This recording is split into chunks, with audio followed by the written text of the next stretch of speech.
Hello बच्चों, आज के लेक्चर में हम जेईई मेंस 2025 के जनवरी सेशन में पैराबोला के सभी क्वेश्चन सोल्व करेंगे। और बच्चों, इस लेक्चर को देखने से पहले मुझे उम्मीद है कि आपने 2023 और 2024 के सारे पैराबोला से रिलेटेड बच्चों क्वेश्चन सोल्व कर लिए होंगे, क्योंकि अभी जो बच्चे करंट में देख रहे हैं वो तो हो सकता है इस बात से पता है उनको तो कि मैं ये हर बार बात बोल रहा हूँ आपको, है ना। लेकिन जो बच्चे इसको बाद में देखेंगे, आज से 1 साल बाद 2 साल बाद, उनके दिमाग में ये बात नहीं होगी। तो बच्चों, आप भी जो है ना, पहले 2023 और 2024 के पीवाईक्यू सोल्व करेंगे, फिर ये 2025 के पीवाईक्यू सोल्व करना, क्योंकि उसके अंदर मैंने सारे के सारे फॉर्मूले कॉन्सेप्ट सब बता दिए हैं और वो एज इट इज बच्चों यहाँ पे यूज होने वाले हैं। तो आपको समझ आ जाएगा कि उनकी वैल्यू क्या है इन क्वेश्चंस को सोल्व करने में। जैसे पहला क्वेश्चन तो मैंने वैसे बेसिक आपको बता दिया। अगर ट्रायंगल के बच्चों ये तीनों वर्टिसेस आपको पता हो और एरिया निकालना हो ना, तो सीधा डिटरमिनेंट मेथड से निकाल लो। या ये अपने को पता है कि कुछ कोऑर्डिनेट इसमें से एक्स एक्सिस पे लाई करते हैं, कुछ वाई एक्सिस पे, तो हम ऐसे कोऑर्डिनेट को प्लॉट करके तब भी देख सकते हैं कि ये क्या हो जाएगा। बेस की लेंथ कितनी हो जाएगी बच्चों, 4, क्योंकि ये 0 0 और -3 और 1 का गैप कितना होता है 4, और ये 0 3 मतलब हाइट कितनी हो जाएगी 3। तो बेस भी दे रखा है, हाइट भी दे रखी है, तो एरिया ऑफ ट्रायंगल क्या होता है, half into base into height. वो आप किसी भी तरीके से कर सकते हो। जैसे बच्चों पहला क्वेश्चन देखो, बहुत अच्छा क्वेश्चन है। इसमें क्या बोला गया है, ये पैराबोला है। ये पैराबोला बच्चों कोऑर्डिनेट एक्सिस को 3 पॉइंट पे मीट करता है, एक्स पी क्यू और आर पे। तो पहले तो ये पहचानो ये पैराबोला है कौन सा। X square plus P x -3। बच्चों एक बात बताओ, एक्स के ऊपर स्क्वायर है, क्या है बच्चों, एक्स के ऊपर स्क्वायर है, और वाई का कोफिशिएंट क्या है, पॉजिटिव है। तो इसका मतलब ये कौन सा पैराबोला आएगा, अपवर्ड। ये पैराबोला कौन सा है बच्चों, अपवर्ड पैराबोला है ना। अपवर्ड पैराबोला है, तो मैं इसका अगर रफ डायग्राम आपको बना के दिखाऊं। अच्छा, एक बात और भी है, इसका वर्टेक्स 0 0 तो नहीं है, ये तो बात आपको कंफर्म है ना कि वर्टेक्स 0 0 तो नहीं है। तो फिर ये जो है ना किस तरह का होगा पैराबोला, देखो इसको दोनों कोऑर्डिनेट एक्सिस को बच्चों, यानी एक्स एक्सिस और वाई एक्सिस को मिला के ये 3 पॉइंट पे कट करता है, पी क्यू आर पे। अगर बच्चों वर्टेक्स 0 0 होता तो ऐसा होता, तो फिर तो ये कोऑर्डिनेट एक्सिस को बच्चों एक ही पॉइंट पे टच कर रहा है। अब 3 पे कर रहा है, इसका मतलब कुछ ऐसा डायग्राम होगा इसका।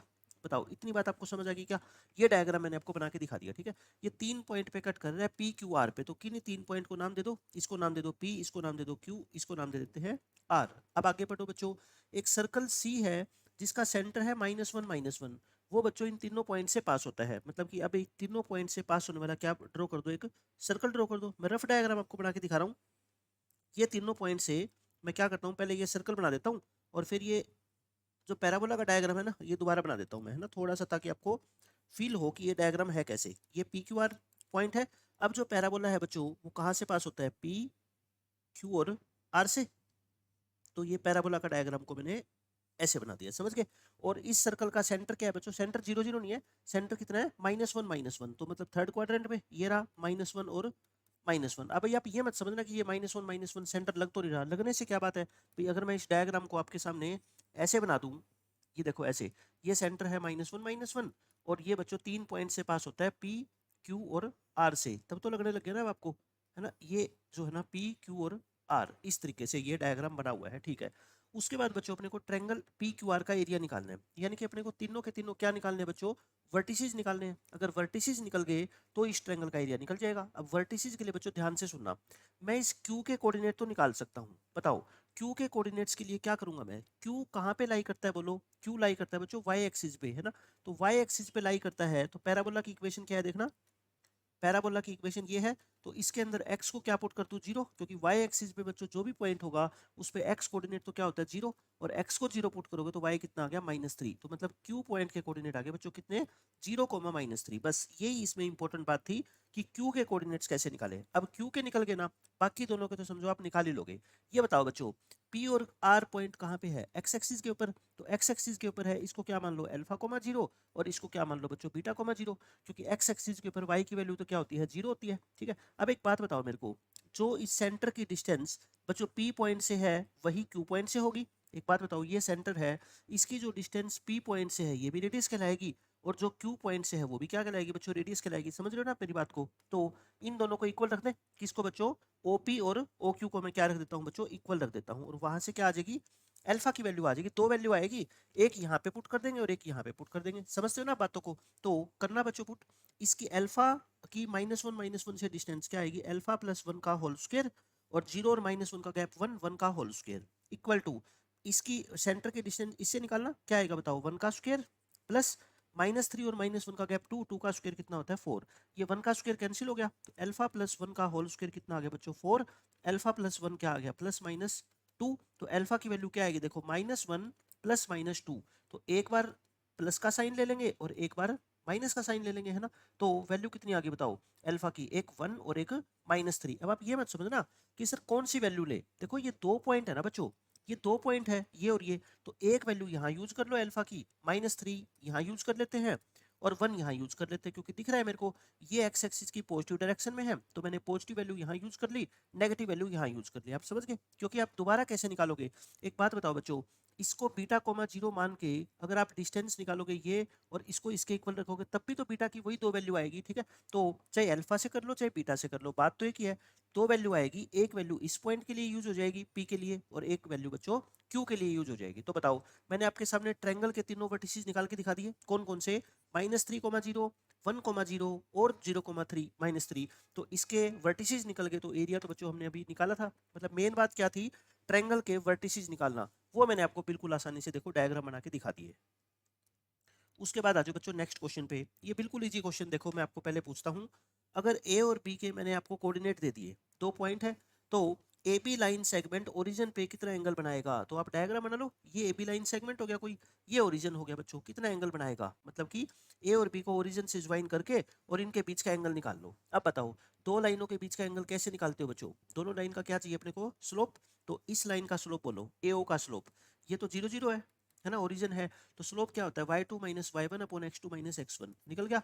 ऐसे ही इस लाइन का स्लोप निकल गया, दोनों लाइन के स्लोप आ गए तो बच्चों एंगल तो आ ही जाएगा, tan थीटा का फॉर्मूला होता है, ठीक है। अब ये क्वेश्चन देखो, इसमें क्या कहा गया है, ये लाइन इस पैराबोला को 2 पॉइंट पे कट करती है ए और बी पे, तो बच्चों आपको कहता है then at the vertex of the parabola ये ए बी लाइन सेगमेंट कितने डिग्री का एंगल बनाएगी बच्चों वर्टेक्स पे, और वर्टेक्स है क्या इस पैराबोला का, बताओ 0 0, यानी कि आपसे यही पूछा है कि ए बी लाइन सेगमेंट इस ओरिजिन के ऊपर कितना एंगल बनाएगी। तो कहने का मतलब पहले हमें क्या पता होना चाहिए, ए और बी के कोऑर्डिनेट्स, और ए और बी क्या है बच्चों, ये लाइन और इस पैराबोला का पॉइंट ऑफ इंटरसेक्शन। बच्चों दुनिया की कोई भी दो लाइन, दो कर्व या एक लाइन एक कर्व, अगर आपको पॉइंट ऑफ इंटरसेक्शन निकालने हो तो सीधा तरीका क्या होता है, एक इक्वेशन से किसी एक वेरिएबल की वैल्यू निकाल के दूसरे में पुट कर दो और वहां से उसकी वैल्यू निकल जाएगी, ठीक है। तो करना 3x, मतलब अब तो क्या काम रह गया, सिर्फ इन दोनों एक लाइन को और एक कर्व को बच्चों आपस में क्या करना है अपने को, सोल्व करके और इनका पॉइंट ऑफ इंटरसेक्शन निकालना है। देखो क्या करोगे, या तो आप यहाँ से y की वैल्यू निकाल लो, या बच्चों मेरे को दिख रहा है ये 4y है ना, मैं यहाँ पे भी 2 से मल्टीप्लाई करके 4y बना लूँ, एक ही बात है, कैसे भी कर लो आपका जो मन करे, ठीक है। अब 4y की जगह वैल्यू पुट कर दो, बताओ 4y की जगह क्या पुट कर दूं, 3x², 4y की जगह मैंने क्या पुट कर दिया, 3x²। ऐसा करने से क्या हो गया कि पूरी इक्वेशन किस में कन्वर्ट होगी बच्चों, x में। इसमें ऐसा करो ना, 3 कॉमन लेके काट दो, क्वेश्चन छोटा कर लो, और माइनस कॉमन लेके भी कैंसिल कर दो, तो ये अपना इक्वेशन ऐसी बन गई। फैक्टर क्या बनेंगे इसके, x माइनस 4 और x प्लस 2 इक्वल टू 0। तो x की दो वैल्यू आ गई, एक तो -2 और एक कितनी आ गई बच्चों 4, समझ गए। अब x आ गया तो y भी आ जाएगा, y बताओ y कितना है यहाँ से बोलो, चाहे लाइन में पुट कर लो चाहे कर्व में पुट कर लो, उससे कोई फर्क नहीं पड़ेगा, ठीक है। अब जब x कितना है -2 तो y कितना आएगा, और जब x 4 है तो y कितना आएगा बताओ, x को -2 पुट करोगे तो 3 इंटू -2 का स्क्वायर अपॉन 4, तो यानी कि कितना आ गया भाई 3, और x को 4 पुट करोगे तो y कितना आएगा बच्चों, 3 इंटू 4 का स्क्वायर अपॉन 4, यानी कि एक 4 कट गया 12। तो मतलब कि दो पॉइंट आ गए बच्चों, ए पॉइंट तो क्या आ गया, पॉइंट क्या होता है x को मैं भाई, x को अगर आपने -2 लिया था तो y कितना आया था बच्चों इसके कोरस्पोंडिंग में 3, और b पॉइंट यानी कि x को जब आपने 4 लिया था तो y कितना आ गया 12। बताओ मैंने दोनों पॉइंट ऑफ इंटरसेक्शन निकाल के दिखा दिए। अब तो क्वेश्चन क्या रह गया बस, कि ये जो ए बी लाइन सेगमेंट है, ये बच्चों ए बी जो लाइन सेगमेंट है ये ओरिजिन पे वर्टेक्स पे कितना एंगल बनाती है, मतलब कि इनके बीच का एंगल बताना है आपको, है ना। ये पॉइंट क्या है, ओरिजिन निकाला था हमने, तो ये एंगल क्या आएगा थीटा अपना tan इनवर्स 9/7, ये इस क्वेश्चन का आंसर आ गया। तो बताओ ये कोई जे लेवल का क्वेश्चन आपको कह सकता है, कोई जे लेवल का क्वेश्चन है, इसमें सिर्फ आपको क्या करना था, इन दोनों के पॉइंट ऑफ इंटरसेक्शन निकालने थे और उस लाइन सेगमेंट का ओरिजिन के ऊपर एंगल फाइंड आउट करना है, बस इसमें तो कोई नया कॉन्सेप्ट है ही नहीं।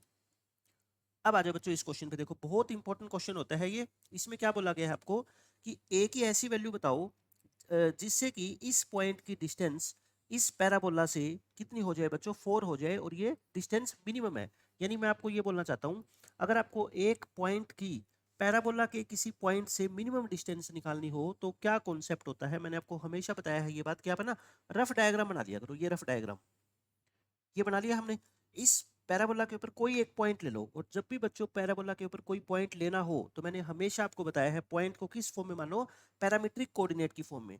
पैरामीट्रिक कोऑर्डिनेट क्या होता है बताओ, राइट हैंडेड पैराबोला के ऊपर a² और 2at, ये तो मैंने बता रखा ना, हमेशा याद होना चाहिए। अच्छा, यहाँ पे ये ए, ये वाला ए नहीं है, ये वाला ए मत समझना इसको, है ना, ये वाला ए है। यहाँ पे ए की वैल्यू कितनी है 1, जो पैराबोला के अंदर ए होता है। तो ये पॉइंट कितना आ गया बोलो, t² 2t आ गया। बताओ इतनी बात समझ आ गई। पॉइंट क्या आ गया, ये t² 2t आ गया। अब आपको बस ये करना है कि इस p पॉइंट की डिस्टेंस इस q पॉइंट से कितनी रखनी है बच्चों, एक तो मिनिमम होनी चाहिए, और एक ये डिस्टेंस कितनी है 4 यूनिट है, ठीक है। तो आप pq निकाल लो। pq कितना दे रखा है क्वेश्चन में 4, pq का स्क्वायर कितना हो जाएगा बताओ 16, और pq का स्क्वायर आप निकालना, p और q के बीच की डिस्टेंस, डिस्टेंस फॉर्मूले से क्या होगा बच्चों, t माइनस 2। अच्छा ये आप है ना, ये तो pq स्क्वायर आपको क्या दे रखा है बच्चों 16 दे रखा है, इसको छोड़ दो। एक बार अपनी तरफ से pq निकालो, क्या आएगा, pq कितना आएगा बताओ, ये आएगा बच्चों a या t² माइनस a का होल स्क्वायर और प्लस 2t का होल स्क्वायर, ये आ गया ना। अच्छा pq है तो pq स्क्वायर निकाल लो एक बार, तो ये क्या आ जाएगा t² माइनस a का होल स्क्वायर प्लस में 4t²। बताओ समझ आ गया। अब अपने को बच्चों इस pq डिस्टेंस को क्या करना था, मिनिमाइज करना था, मिनिमम डिस्टेंस निकालनी थी, ठीक है। pq को मिनिमाइज करो या pq स्क्वायर को मिनिमाइज करो, बात तो एक ही होती है ना। इसको एक बार के लिए बच्चों pq स्क्वायर को क्या मान लो, y मान लो, और जिसका भी अपने को मैक्सिमा मिनिमा निकालना होता है बच्चों फंक्शन का, तो क्या करते हैं, उसका डेरिवेटिव निकालते हैं, किसकी रिस्पेक्ट में, टी की रिस्पेक्ट में निकालेगा ना, क्योंकि वेरिएबल तो टी है, और उसको क्या पुट करते हैं 0। बस यहाँ से टी निकाल लो, कितना आएगा देखो। जैसे y फंक्शन होता था बच्चों x का, तो हम dy/dx निकाल के 0 पुट करते थे। यहाँ पे t का फंक्शन है तो क्या करेंगे, dy/dt निकाल के 0 पुट करेंगे। उधर x की वैल्यू निकालते थे, यहाँ t की वैल्यू निकालेंगे, क्योंकि यहाँ पे वेरिएबल कौन है, t है। तो बस इसका डेरिवेटिव कर दो, पावर आगे, और t² का कितना होगा बच्चों 2t, और 4t² का कितना हो जाएगा 80, और इसको 0 पुट कर दो, है ना। 4t कॉमन ले लो, 4t बच्चों कॉमन लोगे तो क्या आएगा बताओ फिर, t² माइनस a प्लस में 2t इक्वल टू 0।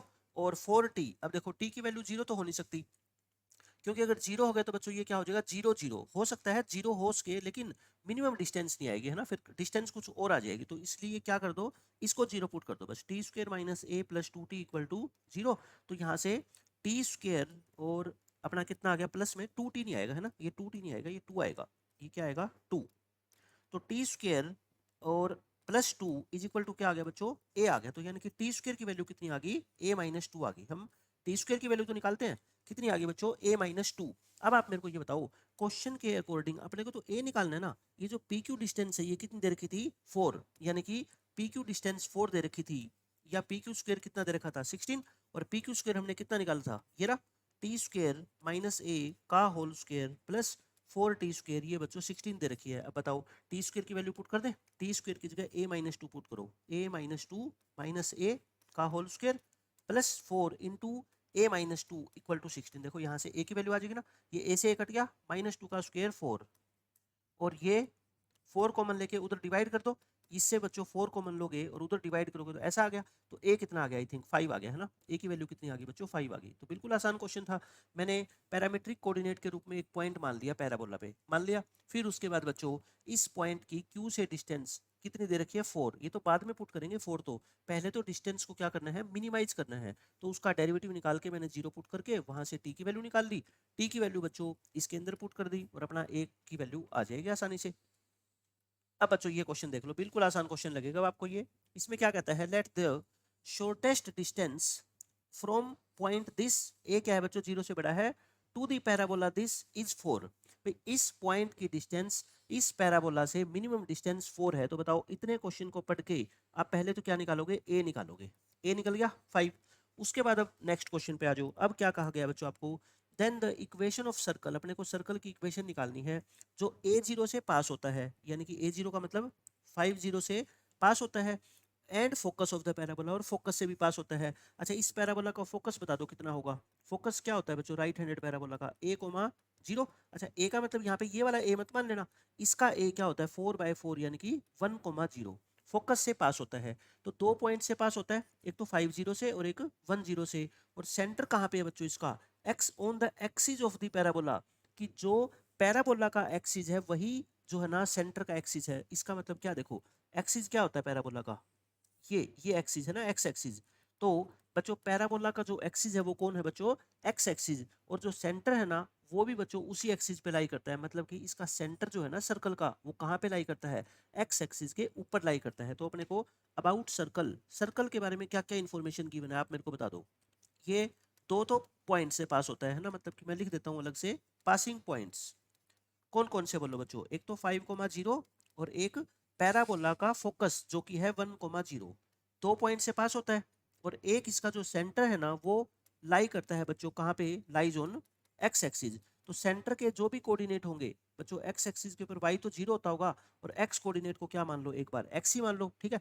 तो मेरे को सेंटर के कोऑर्डिनेट पता है, 2 पॉइंट पता है, सर्कल की इक्वेशन निकालनी है। रफ डायग्राम बना के दिखा दूं आपको, ये लो बच्चों, एक सर्कल है जो इन 2 पॉइंट से पास होता है, और इसके सेंटर के कोऑर्डिनेट मेरे को पता है लेकिन कंप्लीट नहीं पता, बस ये पता है कि वाई कोऑर्डिनेट क्या है बच्चों, 0 है। तो एक बात बताओ, क्या यहाँ से एक्स कोऑर्डिनेट की वैल्यू नहीं निकाल सकते, ये भी रेडियस होती है और ये भी क्या होती है, रेडियस। तो यानी कि O A equal to O B put कर दो, तो O A square equal to क्या हो जाएगा बच्चों, ओ बी स्क्वेयर। क्या हो गया बोलो, एक्स माइनस 5 का होल स्क्वेयर इक्वल टू, ये कितनी हो जाएगी बताओ, एक्स माइनस 1 का होल स्क्वेयर। स्क्वेयर खोल दो, a square plus b square minus के 10x, और यहाँ से बच्चों a square plus b square minus के 2x, ये कट गया, तो ये आ गया 24 और ये आ गया 8x। तो x कितना आ गया बच्चों 3, इसका मतलब सर्कल का सेंटर आ गया। सेंटर कितना आ गया बोलो, 3,0। कोई मुश्किल नहीं आई अभी तक, तो मैंने बिल्कुल आराम से डायग्राम बना के आपको समझा दिया कि सेंटर 3,0 कैसे आया। बस अब तो सेंटर आ गया और रेडियस भी आ गई। रेडियस कैसे निकालोगे बताओ, ये इन दोनों के बीच की डिस्टेंस रेडियस ही तो होती है।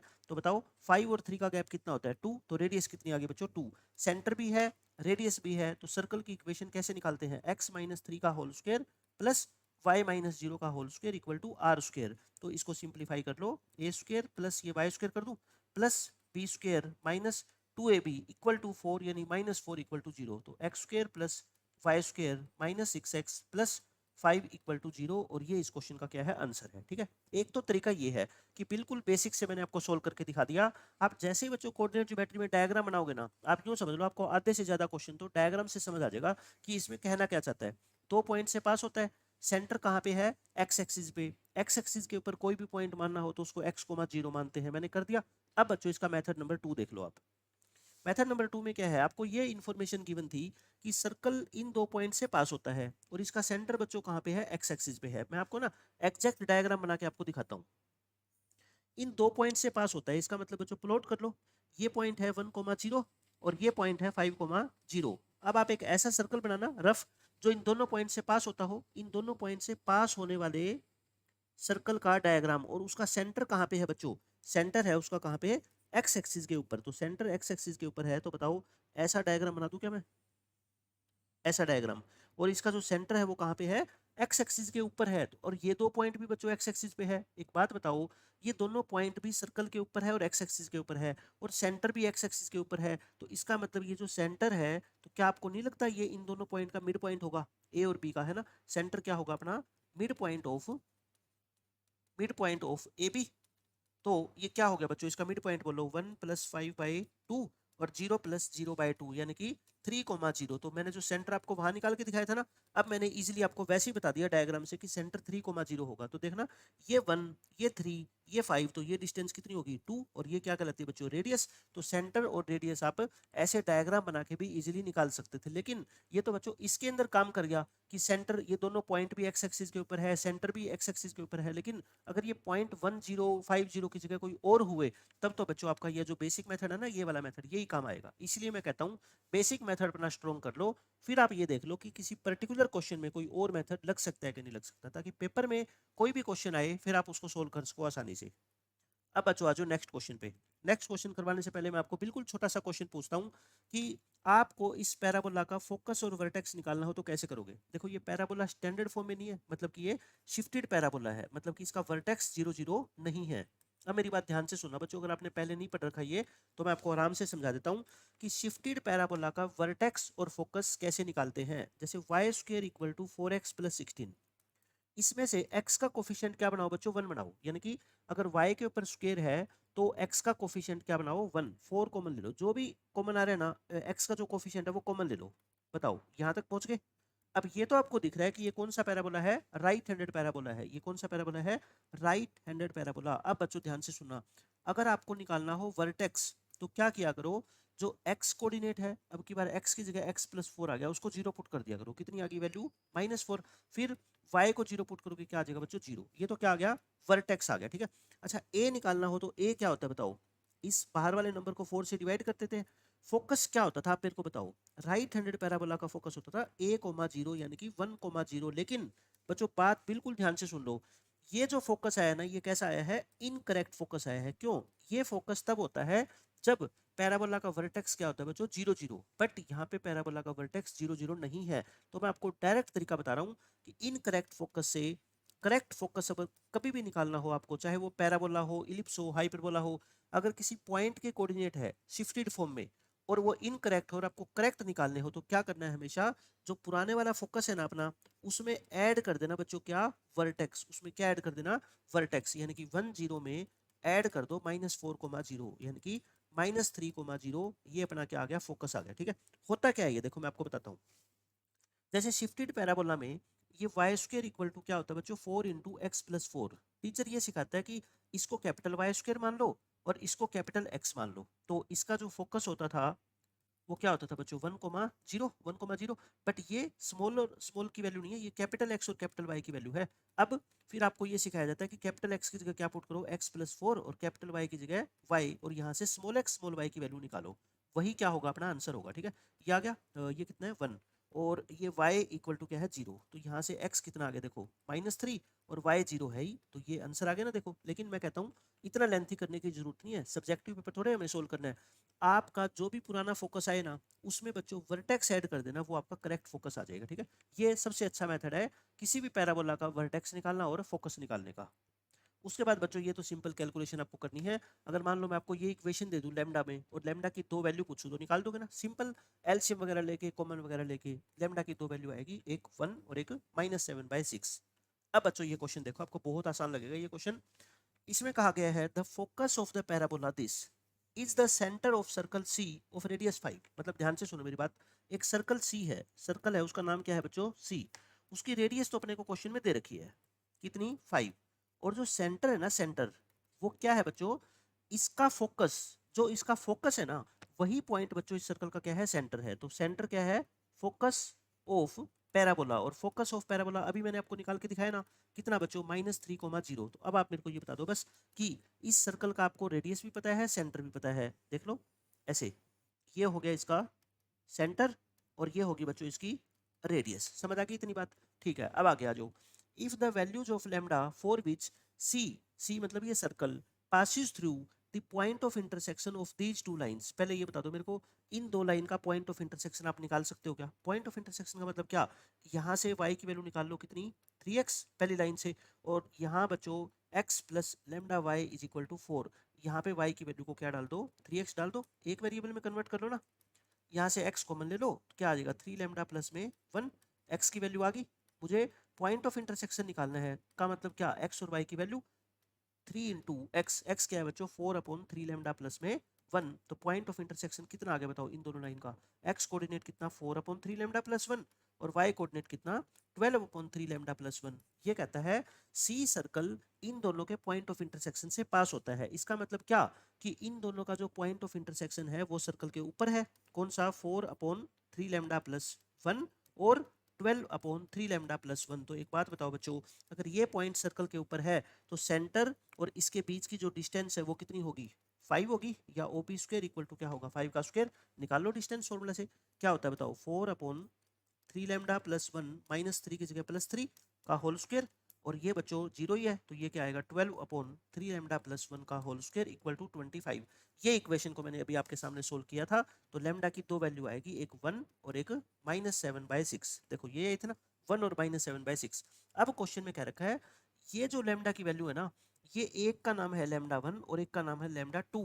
और लैम्डा 1 छोटी है, लैम्डा 2 बड़ी है। तो बच्चों इसमें से बड़ी कौन है, जो पॉजिटिव वैल्यू है वो बड़ी, नेगेटिव वैल्यू है छोटी। तो बड़ी कौन है, लैम्डा 2, और छोटी कौन है, लैम्डा 1। और आपको निकालना क्या है, देख लो आपका आंसर क्या है, 12 टाइम्स ऑफ लैम्डा 1। लैम्डा 1 क्या है इसमें बताओ, -7/6 plus 29 times of lambda 2। Lambda 2 कितना है बच्चों, 1। ये कितना आ गया बताओ, -14 प्लस 29 यानी कि 15। 15 इस क्वेश्चन का क्या है बच्चों, करेक्ट आंसर है। देख लो कितना आसान क्वेश्चन था, सिर्फ आपको पैराबोला का फोकस निकालना आना चाहिए, उसके बाद तो इस क्वेश्चन में सिर्फ कैलकुलेशन बचती है और कुछ है ही नहीं इसमें। अब आ जाओ बच्चों अपने नेक्स्ट क्वेश्चन पे। देखो बहुत इंपॉर्टेंट कॉन्सेप्ट मैं आपको समझा रहा हूँ। इस पूरे कॉन्सेप्ट को समझाने के लिए बच्चों मैंने एक 40 मिनट का अलग से लेक्चर बनाया है, अगर आपने वो नहीं देखा तो मैं उसका लिंक डिस्क्रिप्शन में डाल दूंगा।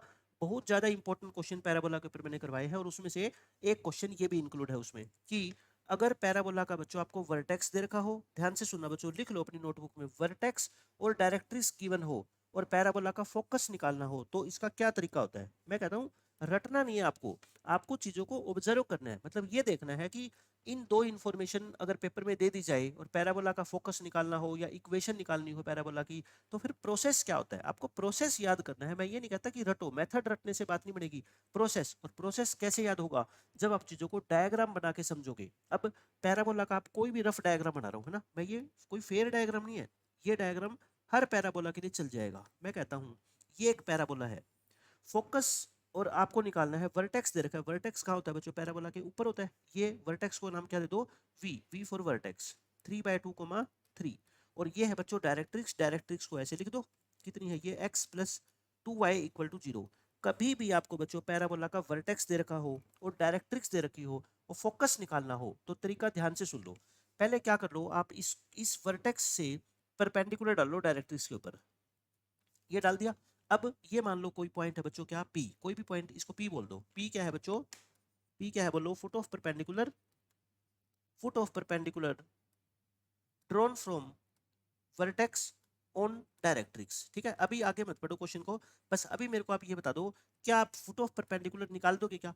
किसी पॉइंट से किसी लाइन के ऊपर परपेंडिकुलर डाला जाता है तो उसका फुट ऑफ परपेंडिकुलर का डायरेक्ट शॉर्टकट अपने को पता है ना, क्या होता है बताओ, x-3/2 y-3 डिवाइड में x का कोफिशिएंट कितना 1, y का कोफिशिएंट कितना 2, और यहाँ क्या लगाते हैं, माइनस साइन लगाते हैं।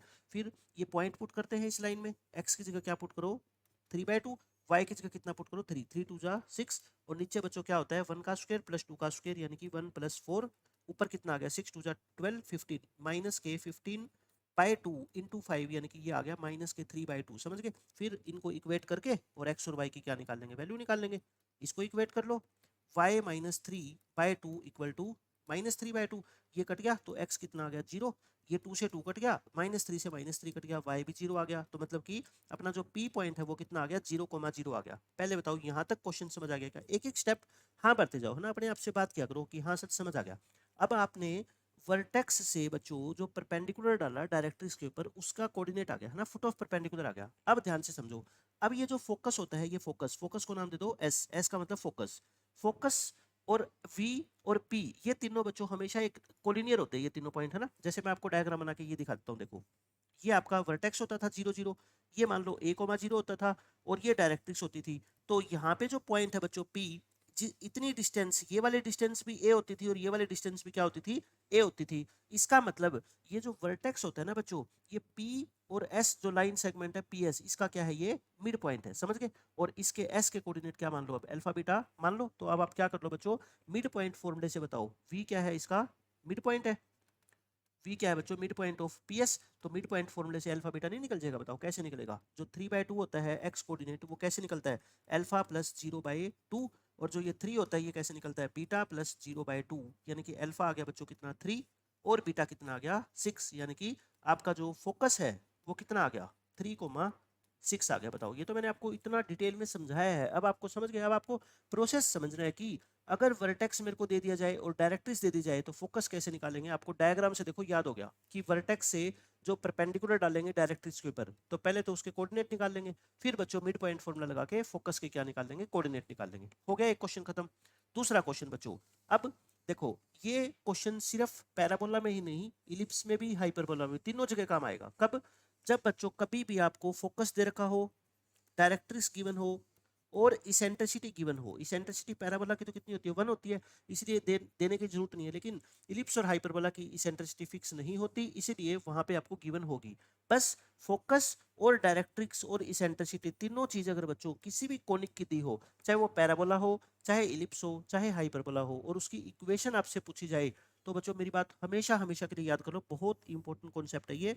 आप डायग्राम बना के, है ना, डायग्राम से मैं आपको रटवा दूंगा। देखो फॉर्मूला जो डेफिनेशन होती है ना, S P equal to e P M होती है ना definition, S P is equal to e P M, वही बता रहा हूँ मैं आपको। एस क्या होता है, फोकस, है ना, ये क्या होता है फोकस, और पी कोई जनरल पॉइंट होता है इसके ऊपर एक्स वाई की फॉर्म में, और ये क्या होती है डायरेक्ट्रिक्स। इस पी पॉइंट से डायरेक्ट्रिक्स के ऊपर क्या डालते हो, परपेंडिकुलर, और ये पॉइंट को क्या बोलते हैं, एम। और बच्चों ये एस पी तो किससे निकालेंगे, डिस्टेंस फॉर्मूला से, है ना। और ये पी एम कैसे निकालेंगे, किसी पॉइंट की किसी लाइन से परपेंडिकुलर डिस्टेंस वाले फॉर्मूले से। और एस पी को ई पी एम के इक्वल रख देंगे, अपनी क्या आ जाएगी, इक्वेशन आ जाएगी, पैराबोला की, हाइपरबोला की, इलिप्स की, सबकी। ठीक है, समझ गए। क्या पुट करना है आपको, S P equal to e P M, S P is equal to e P M. और पैराबोला में ई कितनी होती है बच्चों, 1, पैराबोला में ई कितनी होती है, 1। तो पैराबोला की सिंपल डेफिनेशन क्या होगी, S P is equal to P M. S क्या होता है बच्चों, फोकस, पी क्या होता है, पर ये अपना कोई भी जनरल पॉइंट अपना पैराबोला के ऊपर एक्स वाई की फॉर्म में, और एम क्या होता है, इस पी पॉइंट से जो डायरेक्ट्रिक्स के ऊपर आप क्या डालोगे, परपेंडिकुलर डालोगे, वो पॉइंट क्या होता है बच्चों, पी होता है। ठीक है, अब इसको हटा दूं मैं सारे को। अब अपने क्वेश्चन पे आ जाओ। आपको फोकस दे रखा है, डायरेक्ट्रिक्स दे रखी है, मैं रफ डायग्राम बना रहा हूँ। ठीक है, सिर्फ रफ डायग्राम बनाता हूँ मैं हमेशा। ये पी पॉइंट मान लो एक्स कोमा वाई, और ये क्या मान लो बच्चों, फोकस। और ये ड्रॉ कर दो एक directrix x plus two y equal to zero, और डायरेक्ट्रिक्स से इसे p से बच्चों इसके ऊपर क्या डाल दो, परपेंडिकुलर pm। ठीक है, अब आप क्या यूज करो बताओ, S P is equal to P M रख दो और पैराबोला की इक्वेशन आ जाएगी। बताओ एस पी कैसे निकालोगे, डिस्टेंस फॉर्मूला से, यानी कि x माइनस थ्री का whole square plus y minus six का होल स्क्वायर। लेकिन बच्चों कई बच्चे स्क्वायर रूट करना भूल जाते हैं, डिस्टेंस फॉर्मूला में स्क्वायर रूट आता है ना। पीएम कैसे निकालोगे बताओ, देखो पी पॉइंट ऐसे बना लो इसका डायग्राम, पी पॉइंट ये रहा, और ये रही बच्चों directrix x plus two y equal to zero. तो पीएम क्या होता है, इसकी परपेंडिकुलर डिस्टेंस पी पॉइंट की। क्या करते हो बताओ पीएम निकालने के लिए, पहले एक्स वाई को इस लाइन में पुट करेंगे, बट ये तो एक्स वाई ही है, कोई फर्क ही नहीं पड़ेगा। डिनोमिनेटर में क्या होता था बोलो, रूट ऑफ 1 प्लस टू का स्क्वायर, यानी कि ऐसे। तो ये पीएम क्या आ गई बताओ, x plus two y upon root 5। बताओ इतनी बात समझ आ गई। अब बच्चों क्या करना है, दोनों तरफ स्क्वेयरिंग करना है और सिंप्लीफाई कर लो, लास्ट में ये आंसर आपका आ जाएगा। करके दिखा दूं मैं इसको, रूट 5 का ये तो स्क्वायर हो जाएगा ना, स्क्वायर खोल दो पहले, a square plus b square minus में 2ab, ऐसे ही इसका स्क्वायर खोल दो। और ये क्या होगा बच्चों, x प्लस टू वाई का होल स्क्वायर, और अपॉन रूट 5 का स्क्वायर कितना हो जाएगा, 5। अच्छा 5 की क्रॉस मल्टीप्लाई कर दो इधर, तो कितना हो जाएगा, ये 5x square plus 5y square, 6 5 जा 30 माइनस के 30x, और ये कितना था अपना y भी था ना, ये 12y था, 12 5 जा 60, और ये कितना आ गया अपना 45, 45 को 5 से मल्टीप्लाई करोगे तो कितना आएगा बच्चों, 225 equal to x plus two y का स्क्वायर यहाँ खोल दो, a square plus b square plus 2ab यानी कि 4xy। अब तो बस क्या करो बच्चों, एक तरफ ले आओगे ना सबको, देखो 5x स्क्वायर में से x स्क्वायर माइनस करोगे 4x स्क्वायर, 5y स्क्वायर में से 4y स्क्वायर माइनस करोगे y स्क्वायर, ऐसे कर लो। और ये माइनस के 30x माइनस के 60y है ही, और बच्चों इसको इधर ले आओ, माइनस के 4xy plus 225 equal to zero. ये अपनी पैराबोला की क्या आ गई, इक्वेशन आ गई। तो हमेशा आप याद रखना कि पैराबोला के अंदर आपको फोकस और डायरेक्ट्रिक्स गिवन हो तो क्या करना है, इक्वेशन निकालने के लिए मैंने आपको तरीका बता दिया। अच्छा ये तरीका सिर्फ पैराबोला में नहीं, इलिप्स में भी काम आएगा, हाइपरबोला में भी काम आएगा, बस वहां पे S P is equal to e P M, definition तो यही होती है, S P equal to e P M. Parabola में ई क्यों नहीं लगाते, क्योंकि पैराबोला की इसेंट्रिसिटी बच्चों क्या होती है, 1 होती है। ठीक है, अब आपको क्वेश्चन पेपर में ये दे दिया जाए, ध्यान से सुना मेरी बात, कि पैराबोला का वर्टेक्स आपको दे दिया जाए और डायरेक्ट्रिक्स बच्चों बता दो और इक्वेशन बताओ इसकी, तो पहले क्या निकालना पड़ेगा आपको, फोकस। बिना फोकस के इक्वेशन नहीं निकलेगी। ठीक है, पहले क्या निकालोगे, फोकस, ये रहा फोकस निकालने का तरीका। फिर क्या निकाल लेना बच्चों, S P equal to P M use करके, और पैराबोला की इक्वेशन निकल जाएगी। अब ये क्वेश्चन देखो, सेम ही तो क्वेश्चन पूछा गया पेपर में, इक्वेशन ऑफ पैराबोला जिसका वर्टेक्स आपको दे रखी है और डायरेक्ट्रिक्स आपको दे रखी है। मैंने कहा था ना, वर्टेक्स डायरेक्ट्रिक्स दे दे तो पहले क्या निकालोगे, फोकस, और फिर फोकस और डायरेक्ट्रिक्स का यूज करके क्या निकालोगे, इक्वेशन। अभी मैंने निकाल के दिखाई, ये वही इक्वेशन है। ये इक्वेशन तो हमने निकाली, क्वेश्चन में कहता है पैराबोला की इक्वेशन ये है, तो कोई बात नहीं, इसको और इसको क्या कर लो बच्चों, इक्वेट करके और अल्फा बीटा गामा की वैल्यू निकाल लो, और वही हमारा फिर आंसर में पुट कर देंगे। बताओ अल्फा क्या है यहाँ पे बच्चों, एक्स स्क्वायर का कोफिशिएंट, यानी अल्फा कितना आ गया 4। बीटा क्या है, वाई स्क्वायर का कोफिशिएंट, यहाँ कितना है बच्चों 1। और गामा क्या है, एक्स वाई का कोफिशिएंट, और वो भी नेगेटिव है ना, तो माइनस गामा लिख दो यहाँ पे, एक्स वाई का कोफिशिएंट, और यहाँ कितना -4, तो गामा कितना आ गया बच्चों 4। तो अपने को आंसर क्या पूछा गया है, alpha plus beta plus gamma, यानी कि 9 इस क्वेश्चन का आंसर है। तो देख लो छोटे छोटे कॉन्सेप्ट जो होते हैं बच्चों, कि वर्टेक्स और डायरेक्ट्रिक्स से फोकस कैसे निकाले, फोकस और डायरेक्ट्रिक्स गिवन हो तो उससे इक्वेशन कैसे निकाले, उन सबको मिक्स करके जेई के अंदर बच्चों क्वेश्चन बना दिया गया है। इसके अंदर क्या खास बात है, ये तो पैराबोला के बेसिक लेक्चर के अंदर आपको पढ़ाई जाती है ना सारी चीजें। अब देखो बच्चों, इसी कॉन्सेप्ट के ऊपर, सेम कॉन्सेप्ट के ऊपर एक ही क्वेश्चन पूछा गया। आपको पैराबोला की इक्वेशन बतानी है जिसका फोकस दे रखा है और जिसकी डायरेक्ट्रिक्स दे रखी है। मैंने अभी आपको बताया था ना, फोकस और डायरेक्ट्रिक्स बच्चों कभी भी गिवन हो तो पैराबोला की इक्वेशन निकालने का फॉर्मूला क्या होता है, S P is equal to P M. अच्छा, डायरेक्ट्रिक्स क्या है, एक्स एक्सिस, और एक्स एक्सिस की इक्वेशन क्या होती है, y is equal to zero, है ना। और नेक्स्ट क्वेश्चन में डायरेक्ट्रिक्स क्या है बच्चों, वाई एक्सिस, मतलब x is equal to zero. अपने को लाइन की इक्वेशन लिखनी होती है, चाहे वो एक्स एक्सिस हो, चाहे वाई एक्सिस हो, चाहे कोई जनरल इक्वेशन हो, ठीक है, ये लिखनी होती है। तो बताओ, पहला क्वेश्चन मैं आपको सोल्व करके बता दूं। फोकस आपको दे रखा है, फोकस का मतलब एस बोल दो इसको, 4,3, और इसके ऊपर कोई पॉइंट पी ले लो, एक्स वाई, और एस पी, और पी एम क्या होता है बच्चों, इस पी पॉइंट से डायरेक्ट इसके ऊपर क्या डालो, परपेंडिकुलर, जिसको नाम क्या दो, फुट ऑफ परपेंडिकुलर को एम, और डेफिनेशन लगा दो क्या, S P is equal to P M. S P is equal to P M बच्चों अप्लाई कर दो बस। एस पी डिस्टेंस फॉर्मूला से निकालो ना, एक्स माइनस फोर का whole square plus y minus three का होल स्क्वायर। बच्चों मैं बार बार बताता हूँ, स्क्वायर रूट लगाना मत भूलना, है ना, डिस्टेंस फॉर्मूले में स्क्वायर रूट लगता है। पीएम बोलो, यानी कि इस पी पॉइंट की परपेंडिकुलर डिस्टेंस बता दो आप मेरे को इस लाइन से, वाई इक्वल टू जीरो से, तो क्या होगी बताओ। ये इसमें पॉइंट पुट करोगे, पॉइंट पुट करोगे तो y तो y है, x तो है ही नहीं, और नीचे क्या आएगा, 1 आएगा, मतलब y।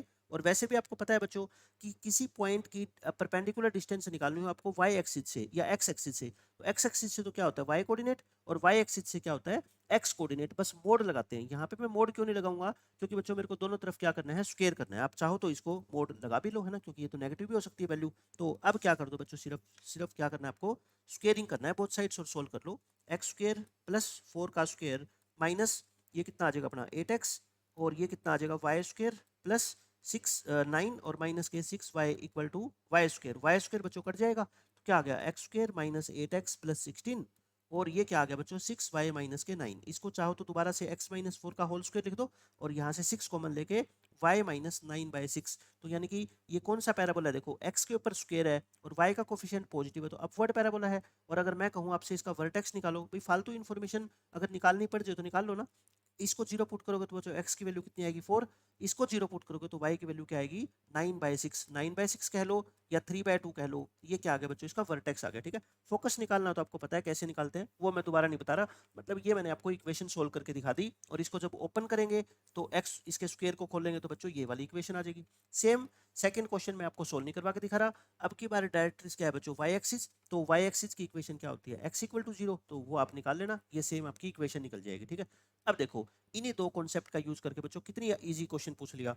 दो पैराबोला का सेम फोकस है, मतलब दो पैराबोला है, फोकस तो उनके सेम है, और उनकी डायरेक्ट्रिसेस क्या है बच्चों, एक की एक्स एक्सिस है और एक की क्या है वाई एक्सिस है। मैंने अभी आपको क्या बताया, अगर किसी भी पैराबोला का बच्चों आपको फोकस दे रखा हो और डायरेक्ट्रिक्स गिवन हो तो आप उसकी इक्वेशन लिख सकते हो।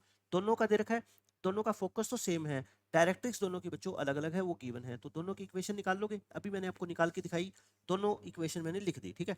अब ये कहता है ये दोनों पैराबोला इंटरसेक्ट करते हैं बच्चों ए और बी पॉइंट पे। देखो एक अपवर्ड पैराबोला है और एक क्या है, मान लो डाउनवर्ड पैराबोला, एक अपवर्ड है और एक राइट हैंडेड है। मैं रफ डायग्राम आपको बना के दिखा रहा हूँ। एक तो ऐसा पैराबोला है और एक ऐसा पैराबोला है, ऐसा।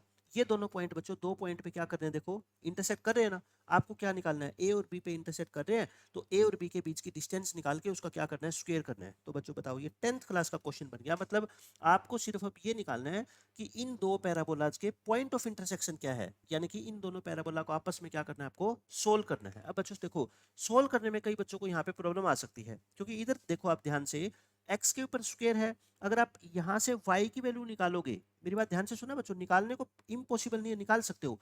y की वैल्यू निकाल के यहाँ पुट करोगे, लेकिन बच्चों देखो ये स्क्वायर है, यहाँ पे भी y है, और जो y की वैल्यू निकालेगी निकलेगी वो भी x स्क्वायर की फॉर्म में निकलेगी। तो अगर बेसिक मेथड से इस क्वेश्चन को करोगे तो लेंथी हो जाएगा। मैं आपको ये बोलता हूँ, कुछ ना कुछ ऐसा करो, देखना मेरे को कुछ नजर आ रहा है, यहाँ पे भी बच्चों 8x माइनस 16 है, यहाँ पे भी कुछ 8x माइनस 16 की तरह का है, या फिर ये कह लो यहाँ पे बच्चों 9 माइनस 6y है, और यहाँ पे भी मेरे को कुछ 9 माइनस 6y तरह का लग रहा है। तो आप क्या करो ना, इनमें से किसी एक की वैल्यू निकाल लो। ये 8x माइनस 16 की वैल्यू यहाँ पे है ना, पुट कर दो। देखो बच्चों, इसमें से अगर मैं माइनस कॉमन ले लूँ तो ये 8x माइनस 16 नहीं है, बोलो, है ना।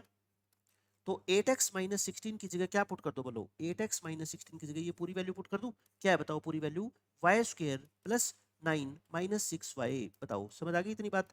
किसका, बाय इक्वेशन नंबर 2, किसको यूज करके, सेकंड इक्वेशन को। बस अब क्वेश्चन खत्म हो गया, समझो। ये -9 हो गया प्लस 6y, और उधर भी क्या है बच्चों, 6y माइनस 9, तो ये 6y माइनस 9 तो कट गए, तो x square minus y square क्या आ गया, 0। यानी कि एक्स स्क्र किसके इक्वल आ गया बच्चों, वाई स्क्र के, तो x किसके इक्वल आ गया, प्लस माइनस वाई। समझ गए आप। अब देखो कितनी आसान बन गई, x equal to plus minus y आ गया बच्चों। तो बताओ, एक बार x को क्या ले लो, y, देख लो x को y लेने से सॉल्यूशन निकलेंगे या x को माइनस वाई लेने से निकलेंगे, क्योंकि बच्चों 4 पॉइंट पे तो ये पैराबोला इंटरसेक्ट कर नहीं सकते, दो पे ही करेंगे। कौन से दो पे करेंगे मैं आपको बता देता हूँ। x की वैल्यू y चाहे फर्स्ट इक्वेशन में पुट कर दो चाहे सेकंड में पुट कर दो, ये मत सोचना कि किस में पुट करें। जब आपको दो लाइन को आप आपस में सोल्व करते हो 10th क्लास में, तो मान लो आपकी x की वैल्यू निकल गई 2, तो फिर आप ये सोचते थे कि x की वैल्यू को 1 में पुट करेंगे, 2 में, किसी में करते थे ना। तो यहाँ से x और y को इक्वल चाहे फर्स्ट में करो चाहे सेकंड में करो, उससे कोई फर्क नहीं पड़ेगा। फर्स्ट इक्वेशन में कर देता हूँ मैं, तो क्या आ गया बच्चों answer, x square minus 8x plus 16, x square minus 8x plus 16 equal to क्या है बताओ, इक्वल टू है 6y माइनस 9, 6y माइनस 9। और इसमें बच्चों y की जगह x लिख दो या x की जगह y लिख दो, तो मैं क्या करता हूँ, y की जगह x लिख दूँ, ये लो 6x माइनस में 9, और एक तरफ कर लो ये माइनस के 14 और प्लस के 25। अच्छा आप देखो इसके रूट नहीं निकलेंगे क्योंकि इसके फैक्टराइज नहीं कर सकते हम इसको, ठीक है, छोड़ दो, एक बार यहीं तक छोड़ दो इसको। अब एक बार आप सेकंड केस, क्या लो बच्चों, x को माइनस वाई, इसको पुट करो किसमें, फर्स्ट इक्वेशन में, तो x की जगह माइनस वाई पुट करना या y की जगह माइनस एक्स पुट करना। y की जगह बच्चों माइनस एक्स पुट करोगे तो ये माइनस 6x हो जाएगा, माइनस 9 एक तरफ लेके आओ, ये माइनस के 2x और प्लस के 25 इक्वल टू 0। यहाँ से क्या होगा बच्चों, d निकालोगे ना आप, बी स्क्र माइनस 4 इंटू ए इंटू सी, ये तो नेगेटिव आ गया। अगर d नेगेटिव आ गया तो मतलब इससे तो कोई रियल रूट आएगा ही नहीं, नो रियल रूट्स। समझ गए। तो इस इक्वेशन को, इसको तो क्या कर दो, रिजेक्ट कर दो, मतलब कि x is equal to minus y से कोई सोल्यूशन नहीं आएगा। जो भी सोल्यूशन आएगा वो किससे आएगा बच्चों, x is equal to y से आएगा। लेकिन अब देखो बच्चे यहाँ पे टाइम अपना 2-3 मिनट वेस्ट करेंगे, कैसे। अब वो उनको ये लगता है, देखो मेरी बात ध्यान से सुनना, अगर बच्चों ये इक्वेशन ऐसी होती कि इसके दोनों रूट निकल जाते बिल्कुल इजीली फैक्टर बना के, ठीक है, तो जैसे मान लो एक रूट निकल गया 2 और एक रूट निकल गया 3, तो x2 होगा तो y भी 2 होगा, x3 होगा तो y भी 3 होगा, एक पॉइंट आ जाता 2 2 और एक पॉइंट आ जाता 3 3, और मैं इन दोनों के बीच की डिस्टेंस निकाल लेता, निकल जाते ना। लेकिन एक बात सोचो बच्चों, इसके जो कोऑर्डिनेट होंगे वो ऐसे सिंपल तो निकलेंगे नहीं, नहीं निकलेंगे ना सिंपल, क्योंकि इरेशनल रूट आएंगे इसके। तो अब आप मेरा तरीका सुनना बिल्कुल अच्छे से, मैं आपको समझाता हूँ। देखो मान लो ये जो इसके दो सॉल्यूशन आएंगे बच्चों, एक नाम है, एक का नाम है ए पॉइंट और एक का नाम है बी पॉइंट। इसके कोऑर्डिनेट मान लो x1 y1 है और इसके कोऑर्डिनेट x2 y2 है। कितने हैं बच्चों, x2 y2 है। लेकिन एक बात सोच के देखना आप, x और y इक्वल है, मतलब जो भी पॉइंट आएगा उसमें x कोऑर्डिनेट और y कोऑर्डिनेट क्या आएगा, सेम आएगा। मेरी बात समझ रहे हो ना आप। तो बच्चों जैसे मान लो x कोऑर्डिनेट की वैल्यू आ गई x1, ठीक है, तो y कोऑर्डिनेट की वैल्यू भी क्या आएगी, y x1 ही आएगी। क्या आएगी बच्चों, x1 ही आएगी। क्यों, x और y की वैल्यू सेम है, तो मतलब ये जो है वो ये आएगा। अब सेकंड जो x आएगा वो मान लो x2 आ गया, तो इसके कोरस्पोंडिंग में y भी तो कितना x2 आएगा। तो अब आप मेरे को बताओ ये ए बी डिस्टेंस का स्क्वायर कैसे निकालते थे आप, कैसे निकालोगे, x2 माइनस x1 का whole square plus x2 minus x1 का होल स्क्वायर, यानी कि तो डबल हो गया, double of x2 minus x1 का होल स्क्वायर हो गया। आप समझ रहे हो मेरी बात, मैं आपको समझा रहा हूँ कि कैसे आपको इस चीज को प्रोसीड करना है आगे। मैं बेसिक मेथड से भी आपको निकाल के दिखाऊंगा, बट ये मेथड समझो आप, ठीक है। मैंने आपको एग्जांपल देके बता दिया, कोई भी पॉइंट आप लोगे ना ए और बी, उसमें x कोऑर्डिनेट और y कोऑर्डिनेट क्या होगा, इक्वल। पहले में मैंने x1 ले लिया, दूसरे को मैंने x2 ले लिया। अब डिस्टेंस का स्क्वायर कैसे निकालते हैं, डिस्टेंस फॉर्मूला से ऐसे निकालते हैं। मतलब कि मैं ये कह रहा हूँ आपको y वाले कोऑर्डिनेट पे जाने की जरूरत ही नहीं है, आप सिर्फ x2 माइनस x1 का होल स्क्वायर निकाल दो और उसको 2 से मल्टीप्लाई कर दो। अब ये x2 माइनस x1 क्या है, ये इस इक्वेशन के रूट ही तो है, जो रूट की दो वैल्यू आएगी, है ना। और ये x2 माइनस x1 क्या होता है बच्चों, डिफरेंस ऑफ रूट्स। समझ गए, x2 माइनस x1 क्या होता है बताओ, डिफरेंस ऑफ रूट्स। मतलब आपको रूट निकालने की जरूरत ही नहीं है। डिफरेंस ऑफ रूट्स का फॉर्मूला अगर आपको याद हो तो बच्चों होता था रूट डी बाई ए, यानी कि b square minus 4ac, b square ये माइनस 4ac यानी कि 100 अपॉन ए तो कितना है 1, तो ये आ गया 96। तो x2 माइनस x1 का होल स्क्वायर कितना आ गया बच्चों, 96 आ जाएगा ना। तो बस इसका आंसर कितना आ गया, 2 इंटू 96 यानी कि 192। अब मैं आपको बेसिक मेथड से बताऊंगा, आप खुद ही देख लेना भाई आप पेपर के अंदर इस क्वेश्चन को कितना जल्दी सोल्व कर दोगे, और आम बच्चा जो सोल्व करेगा वो 2-3 मिनट अपने वेस्ट कर देगा, ठीक है। समझ आ गया इस क्वेश्चन को। अब इसका आ जाओ बेसिक मेथड पे बच्चों, मैं एक स्लाइड और इंट्रोड्यूस लेके करके आपको बता ही देता हूँ, क्योंकि हर बच्चे का इतना लेवल नहीं हो पाता ना, तो हम चाहते हैं कि हर बच्चे को इसके बाद ये क्वेश्चन सोल्व करना आना चाहिए। इतनी मेहनत उसने कर ली तो आगे सोल्व करना उसको आना चाहिए। मेथड 2 देखो बच्चों, ये इक्वेशन थी। अब ये तो आपको पता है कि एक्स और वाई क्या है बच्चों, इक्वल है ना, एक्स और वाई क्या है, इक्वल। तो यहाँ से एक्स की दो वैल्यू निकाल देता हूँ मैं, minus b plus minus b square minus 4ac upon 2a, 14 plus minus ये कितना आ गया बच्चों 96। 96 क्या होता है 16 6 जा मतलब 4√6 अपॉन 2, 2 से 2 काट दो, 7 प्लस माइनस 2√6 आ गया। ठीक है, तो दो वैल्यू आ गई, एक तो 7 प्लस 2√6 और एक बच्चों के आ गई 7 माइनस 2√6। तो एक बात बताओ बच्चों, जब x को आप, जब x को मैं क्या बोल रहा हूँ 7 प्लस 2√6 लोगे तो उस केस में y भी इतना लेना पड़ेगा, है ना। और जब x को आप 7 माइनस 2√6 लोगे तो y को भी इतना लेना पड़ेगा। क्यों क्यों बच्चों ऐसा लेना पड़ेगा, क्योंकि बच्चों x और y क्या है, इक्वल है। x और y कोऑर्डिनेट क्या है, इक्वल है। इसका मतलब बच्चों एक पॉइंट तो आ गया अपना क्या 7 प्लस 2√6 कोमा 7 प्लस 2√6, और दूसरा पॉइंट अपना क्या आ गया 7 माइनस 2√6 कोमा 7 माइनस 2√6। समझ गए। अब ए बी की डिस्टेंस का क्या निकाल दो, स्क्वायर निकाल दो। अब आप मेरे को बताओ, इन दोनों x कोऑर्डिनेट के बीच का गैप ही तो लिखते हैं, 7 से 7 तो कट जाएगा, 2√6 और माइनस 2√6 का गैप कितना होता है बच्चों 4√6 होता है, यही होता होगा। और ऐसे ही बच्चों इसमें भी इन दोनों का गैप कितना होगा 4√6, 4√6 का स्क्वायर कितना होता है बताओ 24 6 जा 24 सॉरी 24 को यार 16 16 6 जा और प्लस में 16 6 जा, ये भी कितना होता है 96 और ये भी कितना होता है 96, ये आंसर कितना आ गया 192। तो देख लो अपना आंसर सेम आया ना। मैं कहता हूँ मैथमेटिक्स को अगर सीखना है ना तो इस तरह की चीजें आपको सीखनी पड़ेगी कि हाँ तरीके मेरे पास दोनों ही है। मैं ये नहीं कहता कि ये जरूरी है, कोई जरूरी नहीं है, बट आपके दिमाग में एटलीस्ट होना चाहिए कि हाँ इस तरीके से भी क्वेश्चन को सोल्व किया जा सकता है। लेकिन ये नहीं है तो बेसिक मेथड तो आपको आना चाहिए ही, है ना। मैंने बेसिक मेथड से भी आपको सोल्व करके दिखा दिया क्वेश्चन। उसके बाद बच्चों आ जाओ नेक्स्ट क्वेश्चन पे। देखो फोकल कोड का पूरा कॉन्सेप्ट मैंने आपको बहुत डिटेल के अंदर बच्चों समझाया हुआ है। इसके अंदर दो चीजें सबसे ज्यादा इंपॉर्टेंट यूज होती है, एक तो फोकल कोड की लेंथ। फोकल कोड क्या होती है, जो फोकस से पास होती है। लेंथ का फॉर्मूला बच्चों मैंने दो बता रखे हैं, यहाँ पे एक यूज होगा, ठीक है। लेंथ का फॉर्मूला क्या होता है a into T plus 1/t का होल स्क्वायर। और T1 और T2 बच्चों इसके जो दोनों कोऑर्डिनेट होते हैं P और Q, जो दोनों एंड पॉइंट होते हैं उसके पैरामीटर होते हैं, ठीक है। एक का T1 एक का T2, मतलब ये मान लो 81 स्क्वायर 281 है और ये होता तो 80 स्क्वायर और 280 है। बस यहाँ पे क्या कर दो, टी की जगह बच्चों क्या कर दो T2 कर दो, ठीक है। ये और इन T1 और T2 में आपको बताया था मैंने एक खास तरह का रिलेशन होता है कि इन दोनों पैरामीटर्स की जो प्रोडक्ट होती है वो कितनी होती है बच्चों -1 होती है। इसका क्या मतलब होता है कि अगर आपको एक पॉइंट का पैरामीटर पता लग जाए, मान लो इसका बच्चों आपको टी पता लग गया 3, अगर इसका टी 3 है तो इसका टी कितना होगा -1/3। जैसे दो लाइन बच्चों परपेंडिकुलर होती है, उन दोनों के स्लोप की प्रोडक्ट कितनी होती है -1, तो उनमें से किसी एक लाइन का स्लोप मैं आपको बता दूं कि 3/4 है, तो क्या दूसरी लाइन का स्लोप आप नहीं बता सकते कि -4/3 होगा, ठीक है। यानी कि इन दोनों पैरामीटर की प्रोडक्ट बच्चों -1 होती है, तो एक का पैरामीटर अगर T3 है तो दूसरे का कितना होगा बच्चों -1/3 होगा। मेरे कहने का मतलब ये है, मैं मान लो इसको भी पॉइंट मान लेता हूँ 80 स्क्वायर और 280, और इसको भी मैं पॉइंट मान लेता हूँ बच्चों क्या 80 स्क्वायर और 280। ध्यान से समझना ये बात है ना, दोनों को मैंने सेम पॉइंट मान लिया, बट यहाँ पे t क्या है डिफरेंट है। अगर इसका t मान लो यहाँ पे 3 है, अगर यहाँ पे मैं t को 3 पुट करूंगा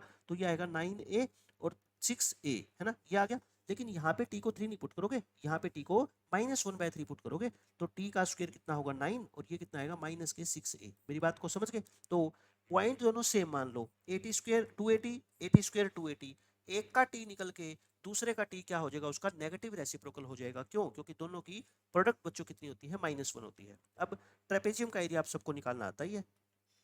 अब ये क्वेश्चन देखो बच्चों, बहुत शानदार क्वेश्चन है। इसमें क्या बोला गया है, एबीसीडी एक ट्रेपेजियम है जिसके वर्टिसेस, जो चारों के चारों वर्टिसेस है बच्चों, वो इस पैराबोला पे लाई करते हैं। ये पैराबोला पहले तो ये बता दो बच्चों, राइट हैंडेड पैराबोला है।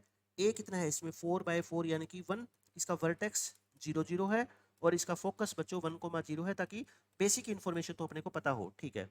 एडी और बीसी जो साइड्स है बच्चों ट्रेपेजियम की, एडी और बीसी वो पैरेलल है किसके, वाई एक्सिस के। तो पहले हम इसका रफ डायग्राम बनाते हैं, तब कुछ समझ आएगा अपने को क्वेश्चन।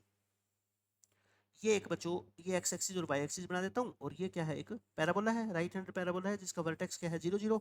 अब इसकी दो साइड एडी और बीसी वाई एक्सिस के पैरेलल है, तो मैं वाई एक्सिस के पैरेलल ऐसे दो साइड बना देता हूँ। ये लो बना दी, एडी और बीसी, कोई कहीं बना दो उससे कोई फर्क नहीं पड़ता, ठीक है। ए बी सी डी बन गया ना बच्चों ये trapezium A B C D. और इस ट्रेपेजियम का अपने को लास्ट में देखना पड़ना, area of the trapezium find out करना है अपने को, यानी कि अपने को चारों के चारों क्या निकालने पड़ेंगे बच्चों, वर्टिसेस निकालने पड़ेंगे, और फिर उसके बाद एरिया में निकालना आपको बता दूंगा। इस क्वेश्चन में क्या कहा गया कि जो ए सी डायगनल है ना बच्चों, उसकी लेंथ है 25/4। देखना, ए से लेके सी डायगनल को ज्वाइन करना, इसकी लेंथ कितनी है बच्चों, 25/4। ठीक है, AC की लेंथ 25/4 है, and it passes through the point 1,0। जो AC डायगोनल है ना, AC वो 10 से पास होता है, और बच्चों 10 तो इसका क्या है, फोकस है। देखना आप ध्यान से, इन्होंने इनडायरेक्ट रूप से दे दिया कि AC क्या है बच्चों, passes through, AC passes through 10, that is focus, है ना, फोकस से। और जो भी कोड फोकस से पास होती है वो पैराबोला की क्या कहलाती है बच्चों, फोकल कोड कहलाती है। मतलब एसी क्या होगी इनडायरेक्ट रूप से बच्चों, इसकी फोकल कोड होगी। यही कहना चाहता था एग्जामिनर की, एसी क्या होगी बच्चों, फोकल कोड। और फोकल कोड की लेंथ क्वेश्चन में कितनी दे रखी है, 25/4। और फोकल कोड की लेंथ मैं जानता हूँ क्या होती है, a into T plus 1/t का होल स्क्वायर होती है ना। और a की वैल्यू कितनी है क्वेश्चन में बच्चों, 1, तो 1 इंटू टी प्लस 1/t का होल स्क्वायर इक्वल टू 25/4। तो t प्लस 1/t कितना आ गया बोलो, +-5/2 आ गया क्या। इतनी बात समझ आ गई आपको, बताओ। t प्लस 1/t की मैंने वैल्यू आपको निकाल के दिखा दी। अब ये जो t है ना बच्चों, ये चारों कोऑर्डिनेट निकाल के दे देगा आपको, चारों पॉइंट के कोऑर्डिनेट निकाल के दे देगा, a के भी, b के भी, c के भी और d के भी। अब एक पॉइंट के कोऑर्डिनेट मैं अपनी मर्जी से मान रहा हूँ। बताओ, राइट हैंडेड पैराबोला के ऊपर अगर किसी भी पॉइंट के आपको कोऑर्डिनेट मानने हो, है ना, जनरल पॉइंट, तो कैसे मानते हो आप बता दो मेरे को। जनरल पॉइंट बच्चों कैसे मानोगे, AT² और 280, ये मानते थे ना, क्या मानते थे बच्चों, AT² और 280। ठीक है, अब ध्यान से सुना, ए तो कितना है इस क्वेश्चन में, 1 है, तो मतलब कि T² और 2T आगे, क्या आगे, T² और 2T। मैं इसके पॉइंट के कोऑर्डिनेट मान लेता हूँ ए के, 2² और 2T। ठीक है, इसको मैंने क्या मान लिया, ए पॉइंट मान लिया। तो इसका मतलब बच्चों यहां से देखो, अब एक बात बताओ बच्चों, एक छोटा सा नंबर बता दो, एक बच्चा तो इसको क्वाड्रेटिक बनाएगा फिर सोल्व करेगा। एक बार तो क्या कर लो, t प्लस 1/t की वैल्यू को आप क्या ले लो, 5/2 ले लो, और एक बार t प्लस 1/t की वैल्यू क्या ले लो, -5/2 ले लो। बताओ किन दो नंबर का सम बच्चों, किन दो नंबर और उसके रेसिप्रोकल का सम 5/2 होता है। तो या तो t कितना होगा 2, देखो 2 और 1/2 का सम बच्चों 5/2 होता है ना, या t को क्या ले लो, 1/2 ले लो, क्योंकि t को 1/2 लोगे तो ये 2 हो जाएगा। मतलब कि आप क्वाड्रेटिक बना लो, मेरे कहने पे क्वाड्रेटिक इक्वेशन बना लो, ठीक है, ऐसे करके, और फिर t की दो वैल्यू निकालना, वो यही आएगी। ठीक है, और यहाँ से बच्चों एक तो कितनी आएगा t, -2, और एक कितना आएगा बच्चों, -1/2, क्योंकि -2 और -1/2 का सम कितना होता है, -5/2 होता है। और वही चाहे t को -1/2 ले लो, चाहे t को -2 ले लो, एक ही बात है। ठीक है, ये चार वैल्यू आ गई। चार वैल्यू क्यों आई बताओ, क्योंकि पॉइंट 4 है इसलिए t की चार वैल्यू पॉसिबल है। अब मेरी बात ध्यान से सुनना बच्चों, फॉर ए पॉइंट में निकालना चाहता हूँ, मैं मान लेता हूँ इन चार वैल्यू में से बच्चों टी की वैल्यू कितनी है, 2 है, टी की वैल्यू कितनी है, 2 है। तो इसका मतलब ए पॉइंट निकल गया। ए पॉइंट क्या था बताओ, T², 2T था ना बच्चों। टी की वैल्यू 2 पुट करोगे तो ये 4,4 आ गया। इतनी बात बता दो, आपको समझ आ गई क्या कि एक पॉइंट के कोऑर्डिनेट आपको चारों में से पता लग गया। अब मेरी बात ध्यान से सुना, अगर ए के कोऑर्डिनेट पता लग गया तो बच्चों फोकल कोड क्या थी, AC, तो सी के कोऑर्डिनेट क्या होंगे बोलो बच्चों, यहाँ पे टी कितना है बोलो, 2, तो यहाँ के कोऑर्डिनेट तो मैंने क्या कहा था आपको, वही होंगे T² और 2T, बट टी चेंज हो जाएगा। टी कितना होगा बताओ, ये 2 है तो बच्चों ये कितना होगा, -1/2 होगा। समझ गए आप मेरी बात, अब क्यों लिया मैंने। ठीक है, टी को यहाँ अगर 2 लिया तो बच्चों इसको -1/2 लेना पड़ेगा। क्यों, क्योंकि इन दोनों की प्रोडक्ट जो पैरामीटर है टी, इन दोनों की प्रोडक्ट क्या होनी चाहिए बच्चों, -1 होनी चाहिए। तो इसका नेगेटिव रेसिप्रोकल तो पुट करना, -1/2 पुट करो तो ये 1/4, और 2T कितना हो जाएगा फिर -1। बताओ, सी के कोऑर्डिनेट मैंने निकाल के दिखा दिए, फॉर सी पॉइंट तो वही है, T² और 2T, बट यहाँ पे T कितना हो जाएगा, -1/2 हो जाएगा। यानी कि सी के कोऑर्डिनेट आगे बच्चों कितने, 1/4, -1, सी के कोऑर्डिनेट आगे और ए के कोऑर्डिनेट आगे। बताओ, इतनी बात समझ आ गई। अब बाकी दो वर्टिसेस के कोऑर्डिनेट ध्यान से समझना, ये आपके पास आ गए। और बाकी दो के लिए हम क्या कर सकते हैं, अब देखो ये लाइन बच्चों किसके पैरेलल है बताओ, ये जो AC और BD लाइन है वो किसके पैरेलल है, वाई एक्सिस के पैरेलल है। वाई एक्सिस के पैरेलल कोई भी लाइन होती है, ये लाइन है, इस पे x तो कांस्टेंट होता है, इस पे x तो कितना होता है बच्चों, कांस्टेंट होता है ना। जैसे x की वैल्यू 4 भी हो सकती है, या यहाँ पे 6 है तो x की वैल्यू 6 भी हो सकती है। x कांस्टेंट होता है जो लाइन y एक्सिस के पैरेलल होती है। y एक्सिस के पैरेलल जो भी लाइन होती है उसकी इक्वेशन क्या होती है, x is equal to a type में होती है, मतलब x is equal to some constant होती है, उस कांस्टेंट की वैल्यू कुछ भी हो सकती है। तो मैंने दो कोऑर्डिनेट तो आपको निकाल के दिखा दिए, दो पॉइंट तो ए और सी। अब रह गए कौन से, बी और डी। अब बताओ बच्चों, बी और डी के बारे में कोई इन्फॉर्मेशन दे रखी है क्या, पहले तो ये देख लो। ABCD ट्रेपेजियम था, इसके वर्टिसेस थे, है ना, और AD और BC क्या है, यहाँ पे लाई करते हैं, बस इसके बारे में अपने को और कोई इन्फॉर्मेशन नहीं है। अच्छा, टी की हमने कौन कौन सी वैल्यू यूज कर ली, एक तो 2 और एक -1/2 यूज कर ली। फिर कौन सी रहेगी बताओ, एक 1/2 रहेगी और एक कितनी रहेगी बच्चों, -2 रहेगी। ये तो रहेगी ही ना, तो इनको और यूज कर लो। इनको हम और यूज कर लेते हैं, एक को 1/2 और एक को -2। तो पॉइंट तो यही होंगे ना। पॉइंट तो बच्चों क्या होंगे इसके भी, पी पॉइंट के कोऑर्डिनेट मान लो आप, पॉइंट वही ले लिया करो, पैराबोला के ऊपर कोई भी जनरल पॉइंट ऐसा ही होता है, ठीक है। इसके अंदर पुट कर दो बच्चों आप टी को, कितना, देखो टी की 4 वैल्यू आई थी, मैंने क्या कहा, दो तो हमने यूज कर ली, अब दो रहेगी, एक 1/2 और एक -2। मैं 1/2 यहाँ पे यूज कर देता हूँ, तो बी पॉइंट आ जाएगा अपना। बताओ 1/2 पुट करोगे तो 1/2 का स्क्वायर, और टी को 1/2 लोगे तो 2t कितना आ जाएगा, 1। ये आ गया। टी पॉइंट के लिए बताओ, पॉइंट तो वही होगा, पॉइंट तो बच्चों सेम ही होगा, बट टी कितना होगा इसमें, बोलो। टी होगा बच्चों -2। तो टी पॉइंट के कोऑर्डिनेट कितने आगे बताओ बच्चों, -2 पुट करोगे तो 4 और -4। तो पी पॉइंट के कोऑर्डिनेट कितने आए अपने, 1/4 और 4। ये कितने आगे, 1/4 और 4। और ये कोऑर्डिनेट कितने आगे बच्चों बताओ, डी पॉइंट के, डी पॉइंट के आगे 4, -4। अब आप बता दो मेरे को, चारों पॉइंट के कोऑर्डिनेट मैंने आपको निकाल के दिखा दिए, इतनी बात आपको समझ आ गई क्या। अब बच्चों अगर आपको किसी क्वाड्रिलेटरल के चारों वर्टिसेस पता लग जाए तो क्या आप उसका एरिया नहीं निकाल सकते। ये तो 10th क्लास का मेथड है कि ये तो क्वाड्रिलेटरल चाहे ट्रेपेजियम हो चाहे कुछ भी हो, कोई भी दुनिया का पॉलीगन जिसके चारों वर्टिसेस या पेंटागन के पांचों वर्टिसेस पता हो, तो उसका डायरेक्ट मेथड क्या होता है बच्चों, ये डायरेक्ट मेथड, 1/2 बाहर लगा दो, इसके चारों कोऑर्डिनेट्स को लिख दो, चारों वर्टिसेस को ऑर्डर में, पहला दूसरा तीसरा चौथा, और फिर जो सबसे पहले आपने लिखा था बच्चों उसको क्या कर दो, रिपीट कर दो। ट्रायंगल में सिखाता हूं ना आपको। तो अब क्या कर दो, देखो ऊपर से नीचे जो ये ग्रीन पेन वाले टिक करके ना, ऊपर से नीचे इनको तो प्लस करना होता है, फिर माइनस का साइन लगा के ये जो ब्लू टिक है, ये इन दोनों नंबर को मल्टीप्लाई करके फिर एक साथ प्लस कर लो, और फिर इकट्ठे आंसर को क्या कर देना, माइनस कर देना। एरिया कभी नेगेटिव होता नहीं, एरिया हमेशा क्या आ जाएगा, पॉजिटिव आएगा। एक तरीका तो ये है कि अगर आपको चारों वर्टिसेस बच्चों पता है तो आपको फालतू दिमाग लगाना ही नहीं कि वो ट्रेपेजियम है या रोम्बस है, आप बस क्या करो, इस फॉर्मूले के अंदर पुट कर दो वैल्यू, आपका आंसर आ जाएगा। अगर आप इसको फॉर्मूले से ही करना चाहते हो कि हम तो सर ट्रेपेजियम का ही फॉर्मूला लगाएंगे, तो क्या करेंगे, देखो ये लाइन, इस लाइन के ऊपर बच्चों आप मेरे को ये बताओ, ट्रेपेजियम का फॉर्मूला क्या होता है एरिया निकालने का, sum of parallel sides into height into 1/2, यही होता है ना। अब बताओ बच्चों इसकी लेंथ कितनी है, आप मेरे को बस बीसी की लेंथ बता दो, बीसी की लेंथ, बीसी की लेंथ डिस्टेंस फॉर्मूले से निकाल सकते हैं ना, बट निकालने की जरूरत नहीं है। 1/4 और 1/4 तो कांस्टेंट है, तो 4 और -1 का गैप कितना होता है बच्चों, 5 होता है। तो बीसी की लेंथ निकालोगे कितनी आएगी, 5 आएगी, ठीक है। ऐसे ही बोलो एडी की लेंथ बताना बच्चों, एडी की, देखना 4, ये कितना था अपना पॉइंट, 4,4। तो 4 और 4 तो सेम है, 4 -4 का गैप कितना होता है बच्चों, 8 है ना। ये ऊपर की तरफ 4 है, ये नीचे की तरफ 4 है, तो गैप कितना हो गया, 8 हो गया ना। अच्छा ये भी आ गई, हाइट बता दो, हाइट, हाइट का मतलब बच्चों ये डिस्टेंस, ये हाइट ही तो है, ये इनके पैरेलल लाइन के बीच की डिस्टेंस है ना, बताओ कितनी है भाई। ये पॉइंट था 0 0 था ना, और ये पॉइंट है बच्चों, ये 4,4 है, तो ये डिस्टेंस कितनी है बच्चों, 4 है, तो 4 0, और ये 1/4 थी, तो ये 1/4,0, तो ये कितनी होगी टोटल, बताओ। टोटल 4 में से ये इधर वाली 1/4 घटा दूं, तो 4 में से 1/4 घटाओगे तो कितनी आ गई बच्चों, 15/4। तो मैंने सब कुछ आपको निकाल के दिखा दिया। एरिया क्या होता है बताओ ट्रेपेजियम का, half into sum of parallel sides, parallel sides कितनी कितनी निकली, 5 और 8 का सम कर दो, और इनटू हाइट, हाइट कितनी थी बच्चों, हाइट थी अपनी 15/4, ये कितनी थी 15/4, ये 5 और 8 आई क्या, एक बार देखना दोबारा, ये 1/4 1/4 और 4 और 1 का -1 का गैप कितना आ गया, 5। और यहाँ पे बच्चों कितना आ गया, 4 और सेम, और 4 और -4 का gap 8। Sum of parallel sides कितना हो गया, 13, और हाइट कितनी होगी इसकी, ये होगी। तो इसको सोल्व करना, कितना आ गया अपना 15 इंटू 13/8। एक बार चेक करना इसमें कहाँ पे अपने से कोई मिस्टेक हुई है। आंसर तो इसका आएगा कितना, 75/4। सेवन्थ क्वेश्चन एक बार मैं भी चेक करता हूँ, आप इसमें कोई कैलकुलेशन में मिस्टेक हुई हो तो एक बार आप चेक कर लो। पॉइंट कितने आए देख लो, 1/4 कोमा, यहाँ पे मैंने 4 लिख दिया, अरे यार बी पॉइंट के वर्टिसेस कितने थे, पी के वर्टिसेस थे बच्चों 1/4,1, तो 1/4,1 है ये, है ना।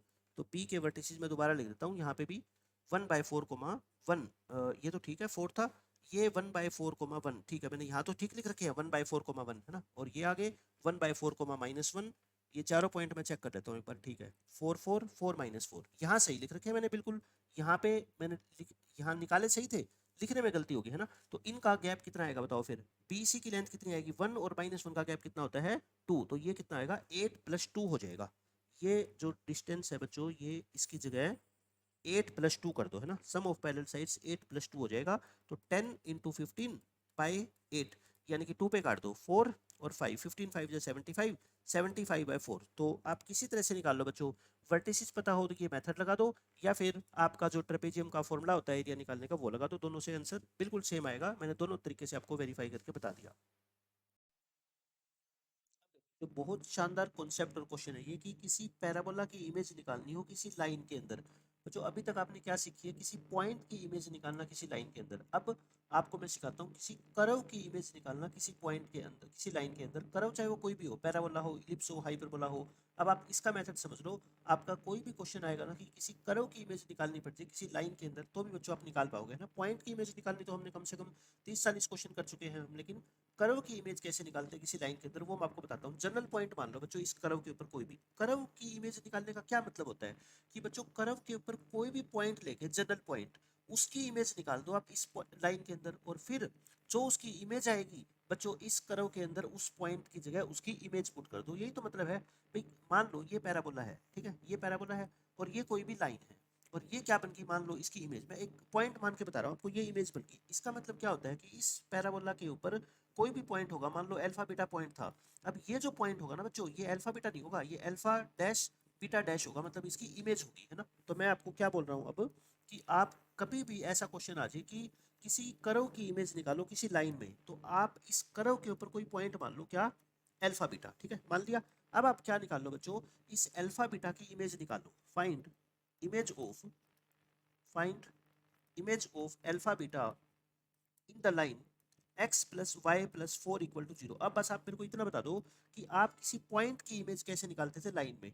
पॉइंट पहले क्या होता था, जैसे एक्स वाई होता था, तो आप एक्स और वाई की वैल्यू निकालते थे। अब बच्चों पॉइंट अल्फा बीटा है, तो आप अल्फा और बीटा की वैल्यू निकाल लो। तो इमेज निकालने का तरीका पता है ना आपको, क्या होता था बताओ, एक्स माइनस अल्फा होता था ना, डिवाइड बाई यहाँ पे एक्स का coefficient equal to y minus beta upon y का कोफिशिएंट इक्वल टू, इमेज के लिए क्या करते थे, -2 से मल्टीप्लाई, ये पॉइंट पुट करते थे अल्फा बीटा, और नीचे क्या होगा, 1+1 है ना, 1 का स्क्वायर प्लस 1 का स्क्वायर, 2 से 2 कट गया, तो ये आ गया माइनस अल्फा माइनस बीटा -4। ठीक है, अब इसको इक्वेट करते थे, x माइनस अल्फा को इक्वेट करो माइनस अल्फा माइनस बीटा -4 से, और बच्चों y माइनस बीटा को इक्वेट करो माइनस अल्फा माइनस बीटा -4। यहाँ माइनस अल्फा कट गया, x क्या आ गया बच्चों, माइनस बीटा -4, और यहाँ से y क्या आ जाएगा अपना, माइनस अल्फा माइनस के 4। समझ आ की बात, बताओ इतनी तो अब आपको क्या करना होता है कि एक्स की जगह तो बच्चों पुट कर दो इस लाइन के अंदर, क्या पुट कर दो, या यहाँ से ना अल्फा बीटा निकाल लो। बताओ अल्फा क्या हो गया यहाँ पे, -y -4 हो जाएगा, और यहाँ पे बच्चों बीटा क्या हो जाएगा बताओ, -x -4 है ना। मैंने अल्फा बीटा की वैल्यू निकाल दी, अल्फा बीटा की वैल्यू निकाल दी, बताओ इतनी बात तो समझ आ गई ना। अब ये जो अल्फा बीटा पॉइंट है, ये कहाँ पे लाई करता है बच्चों, ये कहाँ पे लाई करता था, कर्व के ऊपर। तो पुट कर दो अल्फा बीटा पॉइंट को किसमें, इस कर्व के अंदर, पैराबोला के अंदर। जो पहले वाला अल्फा बीटा था बच्चों, अब वो चेंज होके नया पॉइंट बन गया है ना। अल्फा की जगह क्या हो गया, -y -4। तो देखो अल्फा की जगह क्या हो गया बच्चों, -y -4। मैं आपको ऐसे करके दिखा देता हूँ, ये लो, मैं आपको जनरल पॉइंट पुट करके दिखा देता हूँ इसमें। y की जगह क्या, बीटा, और x की जगह क्या, अल्फा। बोलो ये लिख दूं, अच्छा बीटा की जगह वैल्यू पुट कर दो, कितनी बताओ, -x -4 equal to 4 into alpha. Alpha कितना है ऊपर देख लो, -4 और माइनस के y। तो इसको तो चाहे x प्लस 4 का होल स्क्वायर लिख दो, और इसमें से बच्चों माइनस कॉमन लेके बाहर कर दो, ये क्या आ गया, y प्लस में 4। तो ये अपनी क्या आ गई बच्चों, पैराबोला की इमेज आ गई। क्या आ गई बच्चों, पैराबोला की इमेज, और ये इस क्वेश्चन का क्या है, आंसर है। तो आपको पता लग गया, पैराबोला की इमेज निकालनी हो, इलिप्स की इमेज निकालनी हो किसी लाइन में, तो क्या करना, कोई जनरल पॉइंट मान लेना पैराबोला के ऊपर अल्फा बीटा। अब इस अल्फा बीटा की इमेज निकाल लो इस लाइन के अंदर, वही फॉर्मूला पुट करके, ठीक है, ये निकाल लोगे। उसके बाद बच्चों आप क्या करोगे, यहाँ से अल्फा और बीटा निकाल लो, और अल्फा और बीटा इस कर्व के ऊपर है तो इसको सेटिस्फाई करेंगे, सेटिस्फाई करवा दो। वाई की जगह क्या पुट कर दो, बीटा, एक्स की जगह क्या पुट कर दो, अल्फा। ये अल्फा बीटा की वैल्यू जो नई है ये वाली पुट कर देना, ये बच्चों क्या आ जाएगी, आपकी इमेज आ जाएगी इस पैराबोला की इस लाइन के अंदर। कोई भी क्वेश्चन आएगा तो आपको ये प्रोसीजर फॉलो करना है।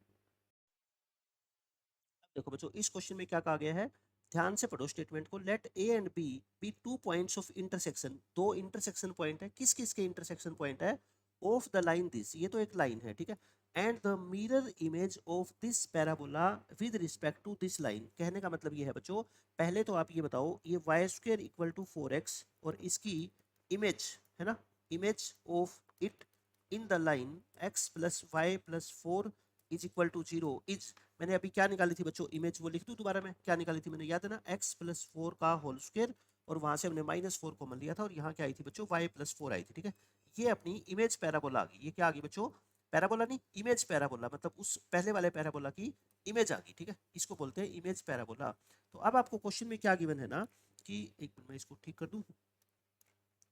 अब आपको क्वेश्चन में ये गिवन है कि अब दो पॉइंट ऑफ इंटरसेक्शन है, एक का नाम ए और एक का नाम बी, किस किस के, एक तो इस लाइन के और एक इस इमेज पैराबोला के, मतलब y इक्वल टू -5 बोल दो इसको, है ना। अब इन दोनों के जो पॉइंट ऑफ इंटरसेक्शन है बच्चों, इनके वो क्या है, एक a है और एक क्या है बच्चों, b है। तो बताओ a और b के कोऑर्डिनेट निकाल सकते हो ना। तो ऊपर क्या पुट कर दो, y को -5 पुट कर दो, y की जगह बच्चों -5 पुट करोगे तो ये कितना आ गया, -1 इंटू -4 यानी कि 4। तो x+4 इक्वल टू क्या आ गया, +-2। तो x की वैल्यू क्या आ गई, -4 +-2, -4 +2 ले लो एक बार तो, और एक बार -4 -2 ले लो।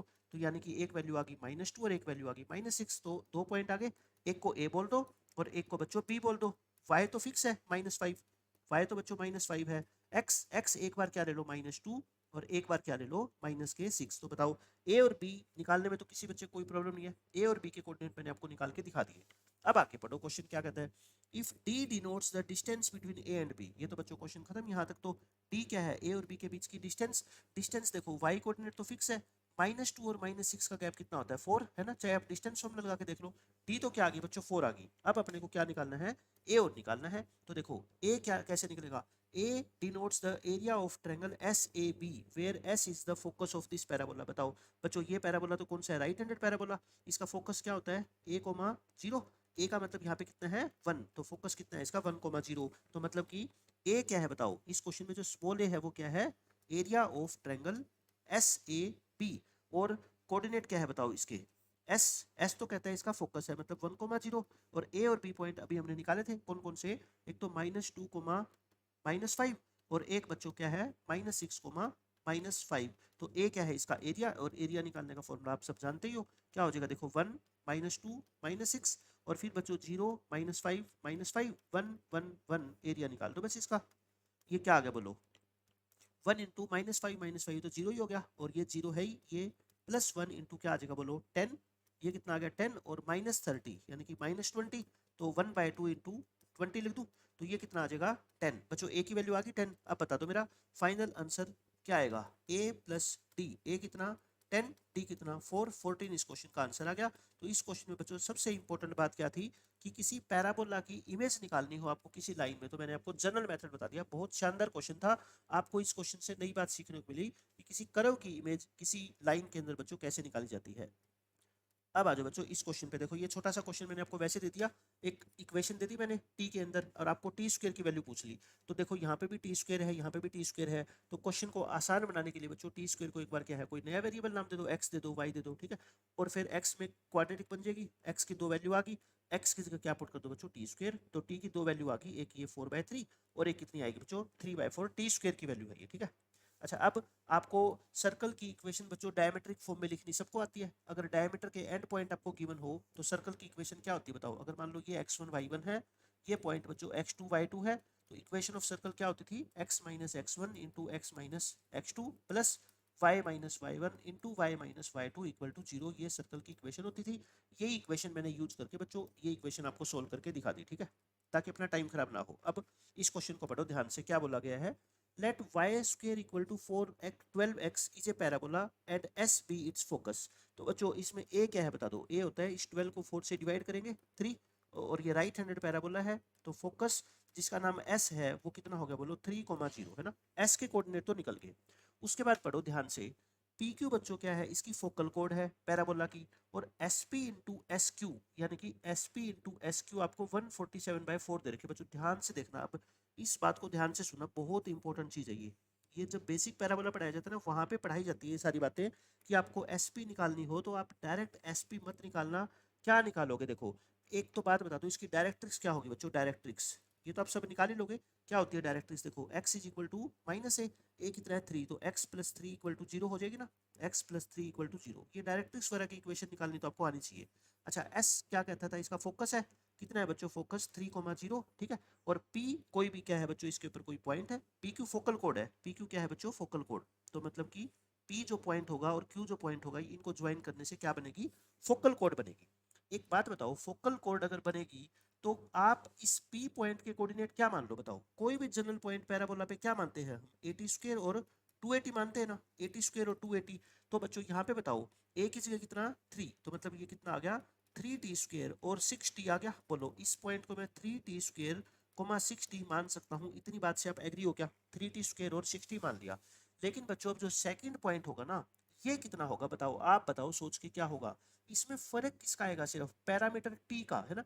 यहाँ पे बच्चों पैरामीटर t है, तो इसका पैरामीटर क्या होगा, बोलो इसका पैरामीटर होगा बच्चों -1/t। मैंने बताया था ना, इन दोनों की मल्टीप्लाई क्या आनी चाहिए, -1। तो अगर इसमें हमने पैरामीटर को t यूज किया है, तो इसमें हम q में पैरामीटर को क्या यूज करेंगे, -1/t। मेरे कहने का ये मतलब है, सिर्फ p पॉइंट के अंदर ध्यान से सुनो, p पॉइंट के अंदर t को -1/t लिख दो, वो q के कोऑर्डिनेट आ जाएंगे। क्यों, क्योंकि pq एक फोकल कोड है ना। तो q पॉइंट के कोऑर्डिनेट बताना 3 इंटू बच्चों t की जगह -1/2 लिखोगे तो t स्क्वायर कितना आ जाएगा, 1/t स्क्वायर आ जाएगा।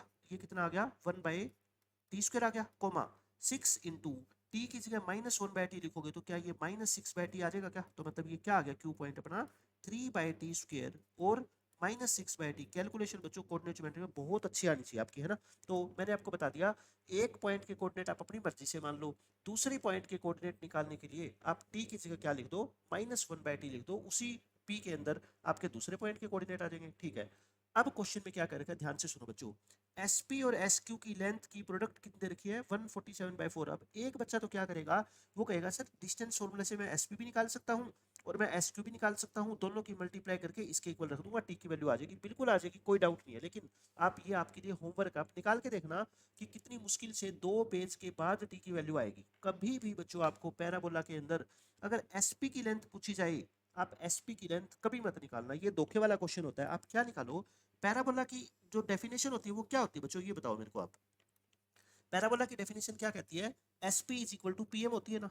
यही तो पैराबोला की डेफिनेशन होती है। मतलब कि पैराबोला के ऊपर कोई जनरल पॉइंट ले लो आप P, उसकी डिस्टेंस निकाल लो, कहाँ से, फोकस से या डायरेक्ट्रिक्स से, दोनों क्या आएगी बच्चों, सेम आएगी। ये बताओ पैराबोला की डेफिनेशन होती है ना। तो मैं आपको हमेशा ये बोलूंगा कि कभी बच्चों पेपर में SP आपसे पूछी गई हो तो आप डायरेक्ट SP मत निकालना, उसका लेंथी प्रोसेस होता है, आप PM निकालना। क्या निकालना बच्चों, PM। तो बताओ जो SP है वही PM है, तो फिर मैं SP की जगह क्या निकाल रहा हूँ, PM निकाल रहा हूँ। तो PM मेरे को निकालनी आती है, क्योंकि PM क्या होती है बच्चों, इस पॉइंट की डिस्टेंस होती है, कहाँ से, इस लाइन से। और इस लाइन के अंदर देखो सिर्फ एक वेरिएबल है x। तो बताना एक पॉइंट की परपेंडिकुलर डिस्टेंस कैसे निकालते हो, इसका x कोऑर्डिनेट यहाँ पे पुट करेंगे, कितना आएगा बोल दो, 3t स्क्वायर प्लस में 3, y कोऑर्डिनेट तो है ही नहीं, और डिनोमिनेटर में क्या आता था बोलो, 1 का स्क्वायर यानी कि 1। तो बच्चों देखो ये डिस्टेंस आ गई 3t स्क्वायर प्लस 3। और आप खुद देख लो, आप SP निकालते तो क्या करते, 3t स्क्वायर -3 का होल स्क्वायर प्लस 6t का होल स्क्वायर और फिर अंडर रूट लगाते, फिर आपकी डिस्टेंस आती है। लेकिन ये कितनी छोटी डिस्टेंस आ गई, ठीक है। तो SP निकालनी हो तो आप SP मत निकालना, क्या निकालना, PM। क्यों, क्योंकि बच्चों SP और PM तो इक्वल ही होती है। ऐसे ही सेम बच्चों ये SQ निकालनी हो तो SQ मत निकालना, आप Q की परपेंडिकुलर डिस्टेंस निकाल लो, कहाँ से, डायरेक्ट्रिक्स से, ठीक है। ये क्या होती है मान लो N। तो SQ इज इक्वल टू क्या आ जाएगी बच्चों, QN। बताओ अब की बार x की जगह क्या पुट कर देंगे, 3/t स्क्वायर। x की जगह क्या पुट कर दो, 3/t स्क्वायर और प्लस 3, नीचे तो क्या आएगा बच्चों, 1 ही आएगा। तो ये कितना आ गया अपना 3/t स्क्वायर प्लस में 3। ये बोलो आगे। अब क्वेश्चन के अकॉर्डिंग बता दो इन दोनों की प्रोडक्ट, इसकी और इसकी product, 3t square plus 3 into 3/t square plus 3 equal to दे रखा है 147/4। और ये वही इक्वेशन है जो बच्चों मैंने अभी आपको सोल्व करके दिखाई है। देखो ये जो अभी मैंने आपको सोल्व करके दिखाई थी ना, ये रही टी स्क्वायर प्लस 1 का whole square by t square equal to 49/12। और ये मैं आपको दिखा देता हूँ कि इसको कैसे मैं सोल्व करूंगा। यहाँ से 3 कॉमन ले लूँ, क्या आ गया, टी स्क्वायर प्लस में 1। यहाँ से भी 3 कॉमन ले लूँ, ये क्या आ गया, 1/t स्क्वायर प्लस में 1। अच्छा एक 3 तो बच्चों कट जाएगा, एक 3 तो ये कट जाएगा 49 पे, और एक 3 को नीचे शिफ्ट कर दो तो टी स्क्वायर प्लस 1, और इसमें टी स्क्वायर एलसीएम ले लेता हूँ तो 1 प्लस में टी स्क्वायर हो गया, और ये 3 को नीचे भेज रहा हूँ मैं, 4 3 जा कितना होगा 12। अब ये बताना ऊपर क्या आ गया, टी स्क्वायर प्लस 1 का होल स्क्वायर, और नीचे क्या आ गया बच्चों, टी स्क्वायर इक्वल टू 49/12। ये तो वही क्वेश्चन बन गई जो मैंने अभी आपको निकाल के दिखाई थी। तो यहाँ से टी स्क्वायर की वैल्यू कितनी आएगी बच्चों, एक तो 4/3 और एक कितनी आएगी 3/4। समझ गए आप मेरी बात। आपका जो मन करे आप वो वैल्यू ले लो। आपको निकालना क्या है, देखो सर्कल की इक्वेशन निकालनी है पी क्यू को डायमीटर मान के। मेरे कहने का मतलब ये है आपको अब बच्चों बस सिर्फ किसकी वैल्यू निकालनी है, टी की। किसकी वैल्यू निकालोगे, टी की। टी की वैल्यू आप कुछ भी ले लो, ठीक है, 4/3 ले लो, 3/4 ले लो। अगर पी और क्यू के कोऑर्डिनेट निकल गए तो बस क्वेश्चन ही खत्म हो गया। तो आप क्या अज्यूम कर लो बच्चों, लेट कर लो टी को कितना मान लो आप। देखो मैं फिर कह रहा हूँ 4/3 मान लो या 3/4 मान लो, मैं टी स्क्वेयर को 4/3 मान रहा हूँ, आप कुछ भी मान लेना, उससे कोई फर्क ही नहीं पड़ेगा, ठीक है। तो टी कितना आ गया बताओ, टी आ गया 2/√3 और वो भी प्लस माइनस का। तो फिर मैं कह रहा हूँ कुछ भी मान लो, लेट कर लो टी को क्या मान लो आप, 2/√3 मान लो, ठीक है। टी को क्या मान लेते हैं हम, 2/√3। आप कुछ भी मान लेना, मैं बार बार ये वर्डिंग यूज कर रहा हूँ तो ताकि आपके मन में ये कंफ्यूजन ना रहे कि मैंने वो दूसरा पॉइंट क्यों नहीं माना। आप मान लो पी और क्यू के बीच की जो कोऑर्डिनेट आएंगे ना बच्चों वही आएंगे, ठीक है। बस पी वाले की जगह क्यू के आ जाएंगे, क्यू वाले की जगह पी के आ जाएंगे। तो डायमीटर तो बच्चों चाहे ये पी क्यू हो चाहे क्यू पी हो, इक्वेशन सर्कल की तो क्या आएगी, सेम ही आएगी ना। तो टी को मैंने ये मान लिया, अगर टी ये है तो बता दो आप पी पॉइंट के कोऑर्डिनेट। पी के कोऑर्डिनेट क्या थे बोलो, 3t² और 60। 3t² और 60, टी को पुट करना। टी को बच्चों क्या पुट करो आप, 2/√3। तो टी का स्क्वायर कितना हो जाएगा 4/3 और 6 इंटू टी, टी कितना 2/√3। तो ये तो कितना आ गया अपना, 3 से 3 कट गया 4, और ये 12/√3। 12/√3 कितना होता है बच्चों, 4√3 होता है। तो पी पॉइंट के कोऑर्डिनेट बोलो, समझ आ गया आपको। ऐसे ही क्यू पॉइंट के कोऑर्डिनेट कितने थे, 3/t² और -6/t, और टी को क्या पुट करोगे, यही 2/√3 पुट करोगे, ठीक है। अब ये मत कहना सर आपने तो ये बोला था कि पैरामीट्रिक कोऑर्डिनेट में टी अगर इसका ये है तो उसका -√3/2 होगा। हाँ वही होगा, लेकिन बच्चों मैंने पहले ही टी को चेंज कर चुका ना। पहले ही मैंने यहाँ पे t² की जगह -1/t की जगह -1/t लिख दिया, ठीक है। तो अब टी को तो सेम यूज करेंगे ना, क्योंकि ये पॉइंट सेम थोड़े ही है, ये मैंने पहले ही चेंज कर लिए। तो टी स्क्वेयर कितना है बोलो, 4/3 और -6 डिवाइड बाई टी, टी कितना है बच्चों 2/√3, √3 को ऊपर शिफ्ट कर दूं ऐसे। तो बच्चों ये कितना हो गया 9/4 और ये कितना हो गया -3√3। मैंने आपको पी और क्यू के कोऑर्डिनेट बिल्कुल आसानी से निकाल के दिखा दिए। अब बस क्वेश्चन क्या रह गया बच्चों, एक सर्कल बना लो जिसका पी क्यू क्या है, एक डायमीटर है। पी और क्यू के देखो ये रे कोऑर्डिनेट, तो सर्कल की इक्वेशन निकल जाएगी। सर्कल की इक्वेशन बच्चों आपकी सिंप्लीफाई करके मैंने अभी सोल्व करके दिखाई है, ये निकल गई। क्वेश्चन में इक्वेशन ये दे रखी है, दोनों को कंपेयर करके अल्फा बीटा निकाल लो। अल्फा क्या है बताओ, कितना आएगा 400। बीटा क्या है 1728। आंसर क्या है बच्चों, बीटा माइनस अल्फा 1328। इस क्वेश्चन का क्या आएगा आंसर आएगा। देखो सिर्फ सारी कहानी किसके ऊपर डिपेंड थी कि इस टी की वैल्यू कैसे निकाले, और टी की वैल्यू निकालने के लिए बस अगर आप बच्चों डायरेक्ट एसपी और एसक्यू निकालने जाओगे ना डिस्टेंस फॉर्मूला से, और फिर उनकी प्रोडक्ट करोगे तो बहुत लेंथी कैलकुलेशन होगी। इसलिए मैं हमेशा कहता हूँ पैराबोला के अंदर कभी आपको एसपी की जरूरत पड़े ना तो आप एसपी मत निकालना, आप क्या निकालना, पीएम। क्यों, क्योंकि एसपी और पीएम बच्चों पैराबोला में इक्वल होती है, इससे कैलकुलेशन आसान हो जाती है, बहुत आसान हो जाती है। उसके बाद आ जाओ बच्चों अपने नेक्स्ट क्वेश्चन पे। देखो ये क्वेश्चन में क्या बोला गया है, आपको फिर वही उसी तरह का क्वेश्चन मैं करा रहा हूँ। एक पैराबोला है, इसका फोकल कोड का एक एंड पॉइंट बच्चों आपको दे रखा है और दूसरा एंड पॉइंट क्यों निकालना है। देखो कभी भी फोकल कोड का एक एंड पॉइंट बच्चों आपको पता हो और दूसरा एंड पॉइंट आपको निकालना हो तो उसका प्रोसेस देख लो। पहले मैं करवा चुका हूँ हालांकि ये सारी बातें, मैं फिर से आपको रिपीट करा रहा हूँ। देखो ये एक पैराबोला है, ये मान लो बच्चों फोकल कोड है इनकी पी और क्यू, और पी के कोऑर्डिनेट आपको ऑलरेडी पता है और क्यू के कोऑर्डिनेट निकालने हैं, और ये क्या है बच्चों फोकल कोड है, ठीक है। तो इसमें ये बता दो मेरे को पहले तो ए कितना है इस क्वेश्चन में, 12/4 यानी कि 3। अच्छा इसके फिर जनरल कोऑर्डिनेट आप क्या मानते थे, 80² और 280 मानते थे ना। तो ए को क्या पुट कर दो 3, मतलब इसके जनरल कोऑर्डिनेट में लिखता था 3t² और 60, ठीक है। अब ये बताओ क्या मैं ऊपर वाली इक्वेशन का पॉइंट का यूज करके टी नहीं निकाल सकता, चाहे आप इसको यूज कर लो चाहे इसको यूज कर लो दूसरे को, ठीक है। टी निकाल लो बच्चों, पहले को यूज कर ले 3t² इक्वल टू क्या लिख दो 4। भाई किसी भी पॉइंट के जनरल कोऑर्डिनेट इस पैराबोला पे क्या होंगे 3t² 60 होंगे, और वो ये पॉइंट है तो इसको मैं इससे इक्वेट करके क्या निकाल लेता हूँ t² निकाल लेता हूँ 4/3। टी की वैल्यू कितनी ले लो बच्चों 2/√3, चाहे 2/√3 ले लो चाहे -2/√3 ले लो, उससे कोई फर्क नहीं पड़ेगा, ठीक है। अब एक बात बताओ मेरे को, अगर मैंने मान लो टी को ये लिया तो यहाँ पे भी पॉइंट तो कितना होगा, पॉइंट तो यहाँ पे भी यही होगा 3t² और 60, लेकिन यहाँ पे टी क्या लोगे, फिर मैंने आपको बताया था ना अगर पॉइंट को बच्चों आप सेम मानोगे तो फिर जो इसका टी है और इसका टी है उसमें फर्क आएगा। किसका फर्क आएगा, अगर इसका 2/√3 है तो इसका क्या होगा -√3/2 होगा, बोलो समझ गए। अब बस टी की वैल्यू पुट कर दो कितनी -√3/2, तो स्क्वायर कितना हो जाएगा 3/4 और 6 इंटू टी, टी कितना -√3/2, यानी कि ये आ गया बच्चों 9/4 और ये आ गया -3√3। ये तो जो अभी अपन एक पॉइंट निकाला था ना दूसरा, ये वही पॉइंट आ गया सेम, ठीक है। तो पैराबोला के ऊपर अगर फोकल कोड का एक एंड पॉइंट आपको पता हो और दूसरा एंड पॉइंट निकालना हो तो प्रोसेस अपने दिमाग में डाल लो। क्या करोगे बच्चों, पहले एंड पॉइंट के कोऑर्डिनेट को जनरल फॉर्म में लिख के वहां से टी निकाल लो, निकाल लिया। उस पॉइंट को सेम मान लो दूसरे को, लेकिन टी को बदल दो। टी अगर इसका 2/√3 है तो उसका कितना होगा, -√3/2 होगा। तो ये दूसरे एंड पॉइंट आ गए 9/4 -3√3। बोलो कर लोगे ये तो। अब आ जाओ अपने इस लास्ट क्वेश्चन के ऊपर बच्चों। बहुत शानदार क्वेश्चन है लेकिन आसान है। ये पॉइंट इस पैराबोला के ऊपर लाई करता है, तो बच्चों कंफ्यूज करने के लिए आपको दे रखा है पैराबोला के अगर ऊपर लाई करता है तो बताओ ए की वैल्यू तो निकली हुई है, इसके अंदर पुट कर दो इस पॉइंट को, पी पॉइंट को कितना 4,4√3। वाई को पुट करो बच्चों 4√3, इसका whole square 4a into x, x कितना है 4, तो ये कितना आ गया 16 इंटू 3, और ये कितना आ गया बच्चों 4a इंटू 4, 16 से 16 कट गया तो a की वैल्यू कितनी आ गई बोलो 3 आ गई। तो मतलब पैराबोला की जो इक्वेशन है ना y square equal to 4 into a मतलब 4 इंटू 3 12x, ये आ गई पैराबोला की इक्वेशन, ठीक है। अच्छा इसका फोकस कितना होगा 3,0, कभी जरूरत पड़ेगी तो फोकस कितना हो जाएगा 3,0, वर्टेक्स क्या हो जाएगा इसका 0,0। ये राइट हैंडेड पैराबोला है। खत्म करो इसको यहाँ तक, तो इसके लिए अपने कोई खास बात मेहनत करनी नहीं पड़ी, डायरेक्ट अपने ए की वैल्यू निकाल दी। पी क्यू बच्चों क्या है, इसकी फोकल कोड है। देखो अब डायग्राम बना लेते हैं हम। Right handed parabola, P Q focal code है, पी पॉइंट तो अपने को दे रखा है ना 4,4√3, और क्यू पॉइंट बच्चों अब आप समझ गए। क्यू पॉइंट के बारे में इसने नहीं बोला लेकिन हमारे को निकालना पड़ेगा, क्या था वो, माइनस ये 9/4 और माइनस के 3√3, ये सोल्व करने के बाद आएगा, ठीक है। ये मत सोचना कि कहाँ से आ गया, ये सोल्व करने के बाद आएगा। सेकंड एंड पॉइंट बच्चों फोकल कोड का कैसे निकालते हैं सब कुछ मैंने आपको बता दिया। फिर लास्ट बच्चों इसमें कॉन्सेप्ट क्या है, एम और एन फुट ऑफ परपेंडिकुलर्स है, कहाँ से डाले जो आपने पी से और क्यू से, कहाँ पे डायरेक्ट्रिक्स पे, बस बच्चों खत्म हो गया। ये पैराबोला की क्या है डायरेक्ट्रिक्स है।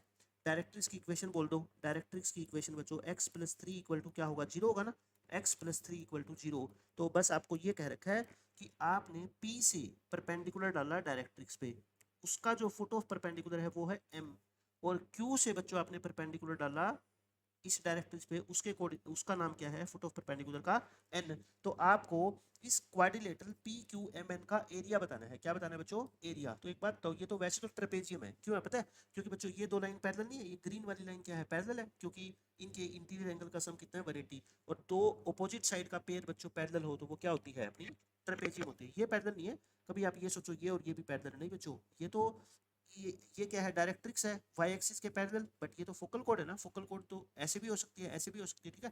तो ये पैरेलल नहीं है, मतलब ये पैरेललोग्राम नहीं है, मैं ये कहना चाहता हूँ। तो एक बात बताओ, अगर बच्चों इस क्वेश्चन में मेरी बात ध्यान से सुनो, मैं आपको एम और एन के कोऑर्डिनेट निकाल दूं, फिर तो इस पैरेलल इसके क्वाड्रिलेटरल के चारों वर्टिसेस पता लग गया। और चारों वर्टिसेस आपको कभी भी पता हो क्वाड्रिलेटरल के, मैं कहता हूँ किसी भी फॉर्मूले का यूज करने के बजाय बच्चों सबसे बेस्ट मेथड क्या होता है, वही 1/2 लगा के चारों कोऑर्डिनेट को लिख के पहला कोऑर्डिनेट रिपीट कर दो और उसका एरिया निकाल दो, जैसे आप ट्रायंगल का निकालते हो, ठीक है। तो वो सबसे इजी मेथड होता है, उसमें आपको कोई मेहनत करने की जरूरत नहीं है। अब आप बस ये बता दो एम के कोऑर्डिनेट कैसे निकालोगे। एम एम क्या है बच्चों, फुट ऑफ परपेंडिकुलर है, कहाँ से ड्रॉ किया आपने 4,4√3 से, किस पे, डायरेक्ट्रिक्स पे, x+3 इक्वल टू 0। तो बता दो आप फुट ऑफ परपेंडिकुलर के कोऑर्डिनेट कितनी बार हम निकाल चुके, क्या करते थे x minus x1 equal to y minus y1 equal upon में क्या लेते थे x का अपना कोफिशिएंट, और y तो है ही नहीं 0, इक्वल टू क्या लेते थे बोलो माइनस का साइन लगा के x की जगह क्या पुट करते थे 4, और प्लस में क्या करोगे 3 और नीचे 1, यही तो करते थे। तो बस इसको इक्वेट कर दो, इसको -7 से इक्वेट कर दो, और y -4√3 डिवाइड बाय 0 को भी -7 से इक्वेट कर दो। तो यहाँ से बच्चों x कितना आ गया बोलो -3, और क्रॉस मल्टीप्लाई करोगे तो y कितना आएगा 4√3 आएगा, है ना। यानी कि m पॉइंट के कोऑर्डिनेट आ गए -3,4√3। बताओ इसमें तो किसी बच्चे को कोई प्रॉब्लम नहीं। m मैंने सिर्फ क्या किया फुट ऑफ परपेंडिकुलर का फॉर्मूला लगाया और कोई नई बात है ही नहीं। अब सेम बच्चों क्या निकाल लो, n पॉइंट के कोऑर्डिनेट निकाल लो। n क्या है बताओ, जो आपने q से, q के कोऑर्डिनेट कितने थे 9/4 और माइनस के 3√3, इस पॉइंट से बच्चों आपने परपेंडिकुलर डाला इस डायरेक्ट्रिक्स पे, और उसका फुट ऑफ परपेंडिकुलर क्या है n। तो n के कोऑर्डिनेट कैसे निकालते हो बताओ, x minus 9/4/1, y minus minus क्या हो जाएगा ये plus upon 0 equal two point put करोगे x की जगह 9/4 प्लस 3 अपॉन 1, 1 का स्क्वायर ना ये, तो ये क्या आ जाएगा बच्चों बताओ, x minus 9/4 equal to 9/4 plus 3, और यहाँ पे y प्लस 3√3 क्रॉस मल्टीप्लाई करोगे इक्वल टू 0। तो x की वैल्यू कितनी आ गई बताओ 9/4 प्लस 9/4 यानी कि 9/2। तो x कितना आ गया 9, 3 2 6, 15, 15/2 और y कितना आ गया बच्चों माइनस के 3√3। एक बार देखना यही कोऑर्डिनेट आ रहे हैं क्या, x के और y के कोऑर्डिनेट एक बार चेक कर ले। 9/15/2, मैं एक बार चेक करता हूँ दोबारा। क्यू पॉइंट के कोऑर्डिनेट क्या थे 9/4 और -3√3, 9/4 और -3√3 और इक्वेशन ऑफ डायरेक्ट्रिक्स ये थी, तो मैंने क्या किया x माइनस x1 और डिवाइड बाय 1 और y प्लस हो जाएगा 0 और इक्वल टू क्या आ गया, इसके अंदर x की वैल्यू पुट करेंगे और ये आ गया अपना है ना इक्वल टू 1, यहाँ पे कितना आएगा 1 आएगा, ठीक है। और x minus 9/4 equal to 9/4 plus 3, 9/4 plus 9/4 कितना हो गया 9/2, 9/2 प्लस 3, 3 2 6, 6 प्लस 9 15/2 और ये अपना क्या आ जाएगा क्रॉस मल्टीप्लाई करके 0 y आ गया। x की वैल्यू कितनी आ रही है अपनी 15/2 आ रही है। एक बार मैं दोबारा चेक करना चाहता हूँ इसको कि ये वैल्यू कैसे आई, क्योंकि ओरिजिनल फाइल में मैं चेक कर रहा हूँ तो आंसर कुछ और दे रखा है इसका। x की वैल्यू अपने को क्या करना है, दे क्या रखा देखना, p परपेंडिकुलर ड्रॉ किए गए हैं p और q से from on the directrix of the parabola. Directrix की equation x plus 3 equal to 0 है, ठीक है। और 4,4√3 से हमने ड्रॉ किए तो यही आए -3 और 4√3, -3 और 4√3। और अगर हम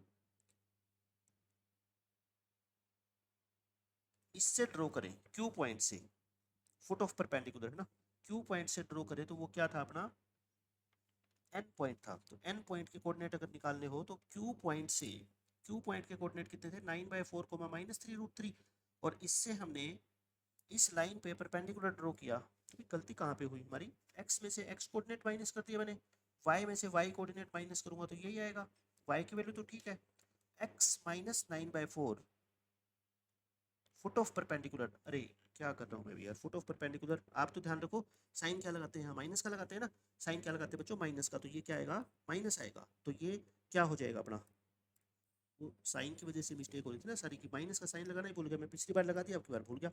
x माइनस 9/4 -9/4 -3, -9/4 कट गया, x की वैल्यू कितनी आ गई -3 और y पे तो कोई फर्क नहीं पड़ेगा क्योंकि जीरो है वो, ठीक है। तो y की वैल्यू तो कितनी आएगी -3√3। तो बच्चों n पॉइंट के कोऑर्डिनेट कितने आ गए बोलो -3, -3√3 और m के मैंने आपको निकाल के दिखाए थे -3, 4√3, चारों पॉइंट के कोऑर्डिनेट आ गए। p और q के पहले ही थे, m और n क्या है इनके फुट ऑफ परपेंडिकुलर। तो देखो बच्चों चारों पॉइंट के कोऑर्डिनेट आ गए, बस आपको एरिया ऑफ क्वाड्रिलेटरल का फॉर्मूला लगाना है, सिंपल आपका आंसर आ जाएगा 343√3/8। तो ये अपने जो 10 क्वेश्चन पूछे गए थे बच्चों सारे के सारे हमने सोल्व कर लिए। अब नेक्स्ट लेक्चर के अंदर हम करेंगे बच्चों इलिप्स और उसके बाद करेंगे हाइपरबोला।